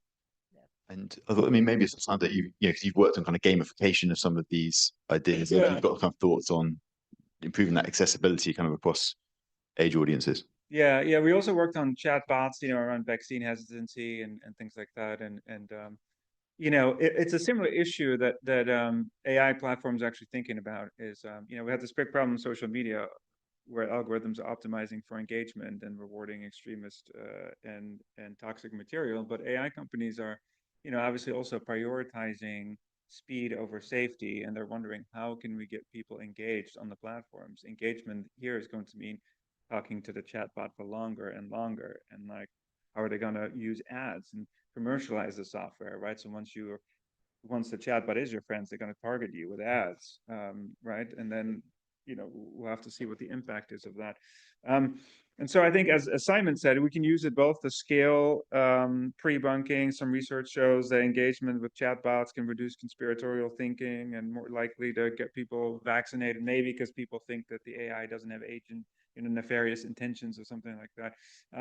But it is an interesting question. So if you look at the literature, has just been a review of deepfakes, and people do very poorly in terms of discerning inauthentic activity, barely above chance in terms of being able to discern authentic from inauthentic content. We know that most of the online world is going to be featuring inauthentic activity. In fact, the majority almost is already inauthentic activity, which is also used to train the AI models. And so it's very interesting to see what's going on there. We're actually working on model immunization. So we're using the inoculation metaphor to also immunize the AI model. So you have a small quarantine set of explicitly labeled falsehoods that are fed into during fine-tuning on the AI model so that it's less likely to reproduce or accept when prompted later on. But I will sort of say that altogether, it's it is a difficult problem. Inauthentic activity is different from misinformation, but it's used for the purpose of information manipulation. So, in the more expansive definition, misinformation that I had in mind, which includes misleading techniques like emotional manipulation, right? It's not just about things that are not false. It's about information techniques that are used for information manipulation, right? And that's also misinformation if you consider it under the banner of misleadingness. Some people have thought about changing terminology. I think the point Chris and others made is really important. You know, it is well known that there's a small group of super spreaders that are responsible for the most of the mis and disinformation, right? Regular people, that's sort of asymptomatic spread, right? They retweet it, but they may not know that they're retweeting something that's false. But it's actually the elites that are spreading most of it. And enforcing that is awkward because it means you're deplatforming or censoring people with the loudest microphones. But I will say that we've not changed our terminology. I mean, there's a lot of these actors are grifters, right? They're frauds. They know what they're doing. They're exploiting people, making money off of disinformation. And through authoritarian and fascist ways, they're trying to get people to stop using the word misinformation, right? So trying to scare people that if you use that word, we're going to come for you. We're going to deplatform you. We're going to sue your university. We're going to take away research funding. So our approach has been, we're going to double down on this terminology. We're going to keep calling out lies and misinformation. I think it's really important to, you know, to resist elite top-down pressure to basically self-censor in this environment, recognizing that maybe this is the last point, is that Heidi mentioned positive health behaviors. I think a really crucial point is that if you want people to get vaccinated, send them an appointment reminder. That's one of the most important ways to get people vaccinated is text reminders of an appointment rather than countering disinformation. Because, you know, positive health behaviors are determined by lots of things, not just misinformation. Misinformation might be one barrier, right? But I would say if you're countering misinformation, do it mostly for the purpose of countering misinformation in and of itself. And maybe you can piggyback on interventions that have already shown to encourage positive health behaviors to try to maximize impact, because it's not either or, as Heidi said. I think there's sort of this confused narrative that misinformation is a symptom rather than a cause. But actually, I think it's both, right? So misinformation has indirect effects in society. So if you decide not to get vaccinated because somebody told you to, that's a social decision. But why did this person tell you not to? Because maybe they've been exposed to misinformation and are now indirectly transmitting it to you. So, you know, I can come up with a misinformation origin for every argument to not get vaccinated. Somebody has been exposed to something that isn't true down the chain somewhere. The difficulty is identifying where in the chain that happened, who's amplifying it, and even if you can't see it at the end, right? So there might not be a direct effect, but it could be an indirect effect. And the total causal effect is comprised of both. So I would say misinformation is both a symptom sometimes, and sometimes it's a cause, and sometimes it's both. Thanks. And I mean, Simon, you mentioned earlier about the role of social media companies, and there's a question I think for Chris's perspective as well, in that maybe particularly focusing on those examples you mentioned, where there's a clear financial interest. Another question mentioned kind of Ofcom and these regulatory structures for other kinds of information. I guess there's a question for both you and others who want to chip in on whose job is it? You know, is it a government? Is it kind of government regulating social media? Is it something else? Small question, I know. Yeah, I'm going to swerve that because I think it's a very important question, but I think it's a political question. That's a decision, I think, for political leaders to answer. I think it is an important one, though. I don't think it's probably a technical question. So. Yes, I agree. It is a very difficult one. And I guess what we can do as academics, as a civil society, is to put pressure on decision makers that we need to start looking into this. I wouldn't dare to say how the regulation should look like. There's many issues, you know, privacy and freedom of speech and all that. But what has been happening for the last 5 or 6 years, and everyone will agree, I guess, in this room with this, platforms are very helpful trying to fight misinformation on a sort of in a manual way. So they will add links, provide links, but they are not at this stage yet to help us to deal with this in a systemic level. So basically giving us the opportunity to understand those algorithms that they are using to monetize the content. As we all agree, the content that is being promoted more is this polarizing content, and the scientific content is less interesting, a bit more boring, and basically not allowing those platforms to make as much money as the polarizing content. So the answer to that is keep adding more and more pressure, both on the governments and the platform, to give us access to these algorithms, to give academics access to those so we can study those and understand them better. And then hopefully it will take time, I have no doubt, we'll be able to make that change. And so maybe moving from that top down to a much more scale, there's a couple of questions kind of relating to what can I do? You know, someone, whether social media, whether in person, whether it's an early career researcher, whether it's someone junior in health, whether it's someone who's, you know, seen these issues and thinking, I'd be interested maybe to hear reflections, maybe on the social media side or you know, from the research side. What are some tangible things? Yeah, because it can feel kind of overwhelming, but just as an individual, I suspect people in the audience thinking, where might be a starting point? Heidi. Just to call out, seeing we're in an academic institution here, I would just urge everyone, with particularly students and researchers, AI right now is, I wouldn't say baby steps, but certainly adolescence. I mean, there are some people in the tech world that think it opened the doors too soon. Check everything. Use it to get some information, but the number of papers, systematic reviews that some of our network of collaborators have done, there's all kinds of references that come up that don't even exist, or they're nothing to do with the item that they, I mean, I read one, I don't know if it was in which it was, that found 39% of systematic reviews had non-existent references.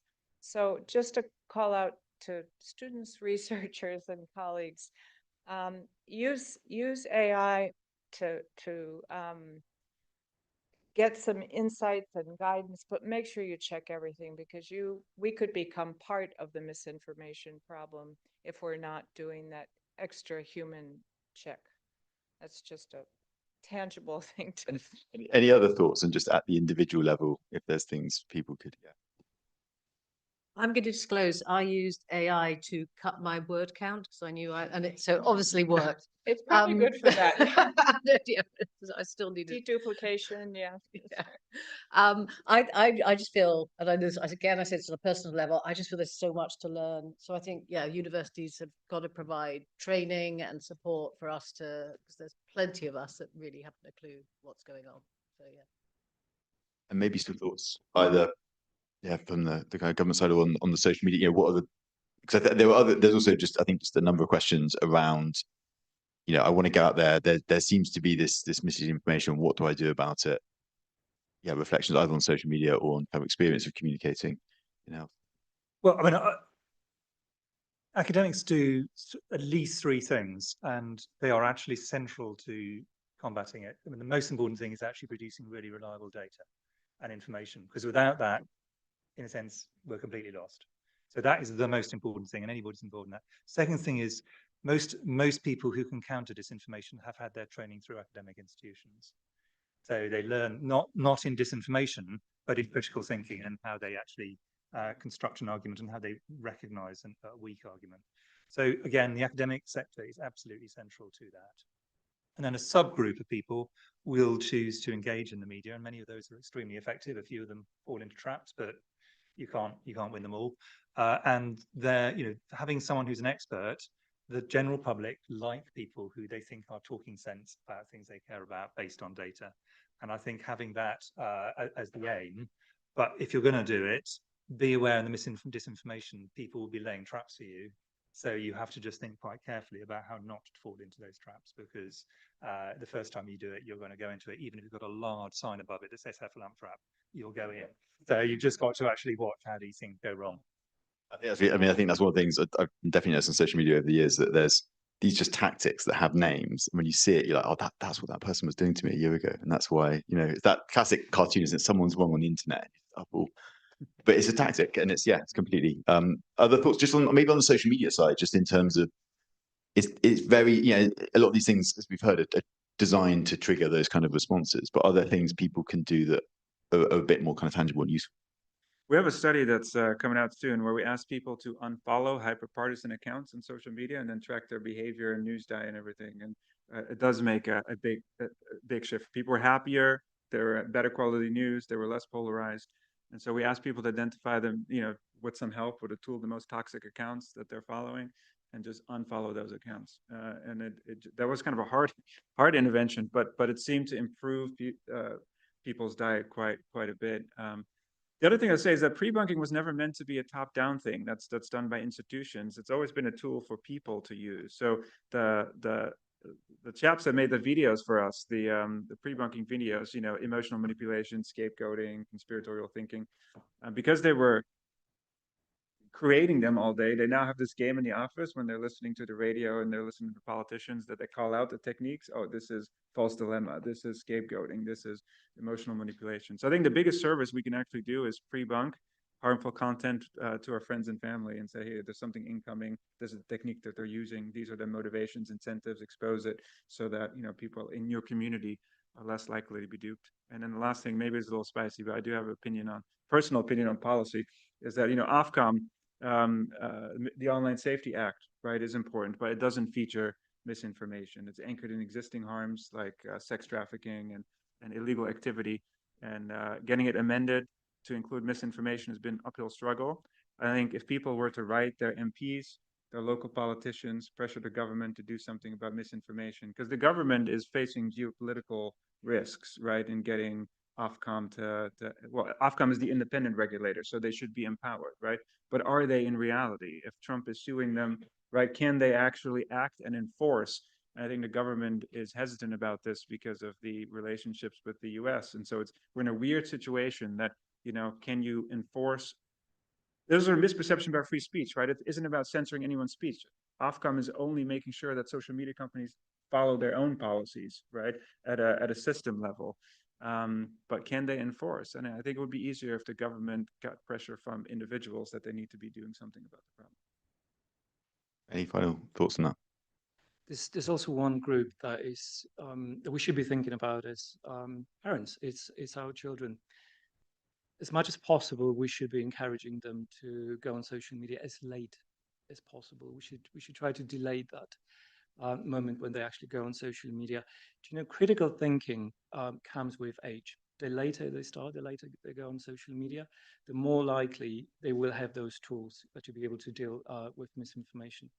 So as parents, I would highly encourage everyone to, in this room and whoever you're talking to think about that. And so maybe just as a final thoughts from each of the panelists, I'd love to hear people's views, maybe just on the near future. So either something where you think, we haven't talked about it so much today, but you think, in 2 years, that's what we're going to be thinking and talking about.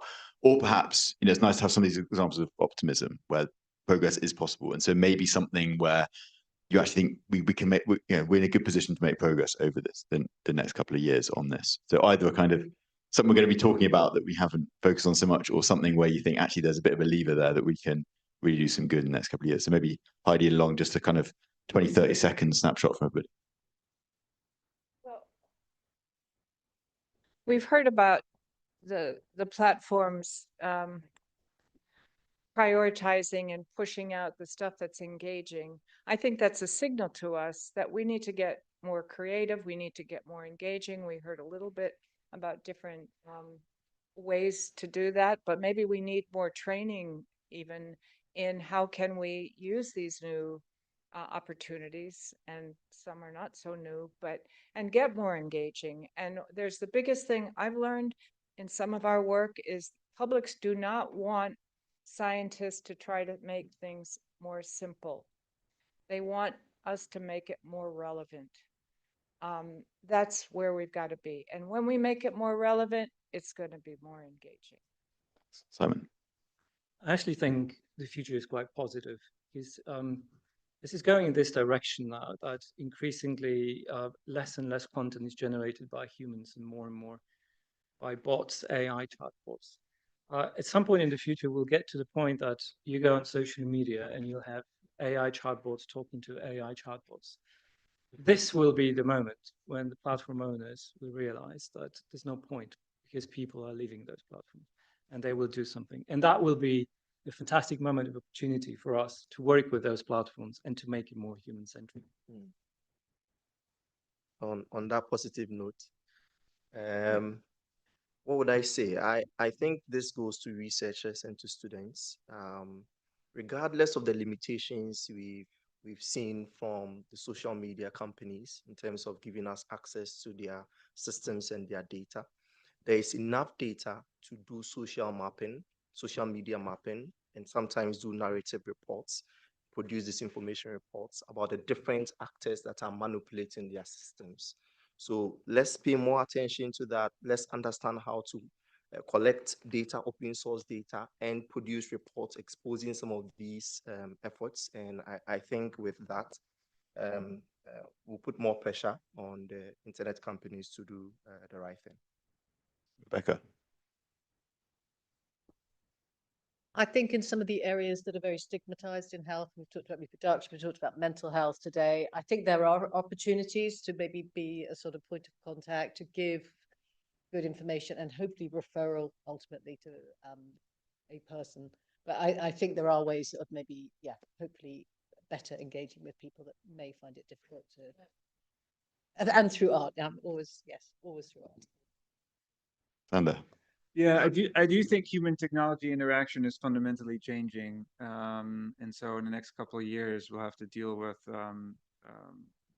you know, how people are integrating technology into their daily lives. The landscape's become much more fragmented now, so it's become harder to reach people. I think the challenge is going to be that, as was mentioned earlier, top-down communication is not always effective, but it's also going to be way more challenging. And so, you know, I'm optimistic about the point that was raised here, and I talked to government a lot about this, is that, you know, we need to revolutionize our educational curriculums around disinformation and AI. You know, in Finland, they're talking to 4-year-olds about how to spot propaganda. I have a 4-year-old. She's on YouTube. We have a specially curated channel on YouTube, and she was watching Peppa Pig and then some other show, and she came up to me and said, "Dad, there's some weird stuff on YouTube." And you know, it Peppa Pig. No, it wasn't Peppa Pig. It was some other show that she'd never seen before. But the switch, it was just she noticed that there was something weird going on, and so I figured, you know, we need to make sure the future generations are empowered, and I think that's one of the most important things we can do now. And Chris. Yeah, I mean, I think the main thing is just the general public are overwhelmingly incredibly sensible, and if you're talking about something they care about, and they do care about health. And if you're coming from a position where they broadly are likely to trust, at least in the majority of cases, nurses and doctors are examples of that, you're going to get a good hearing from almost everybody, not absolutely everybody. And therefore, if people do have widespread misunderstandings, that's our fault for our poor explanations 9 times out of 10, rather than because of some wicked person in another country spewing nonsense through social media. And I think we should always start from the position actually we can win this argument, because we actually have the data to make the right choices, and the general public want to do things that are good for their families. I think that's a good point to end the panel. So thank you again to all our panelists.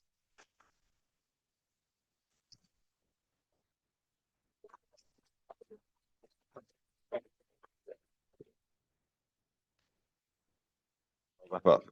Yes. You got any? You don't need to. No, okay, this.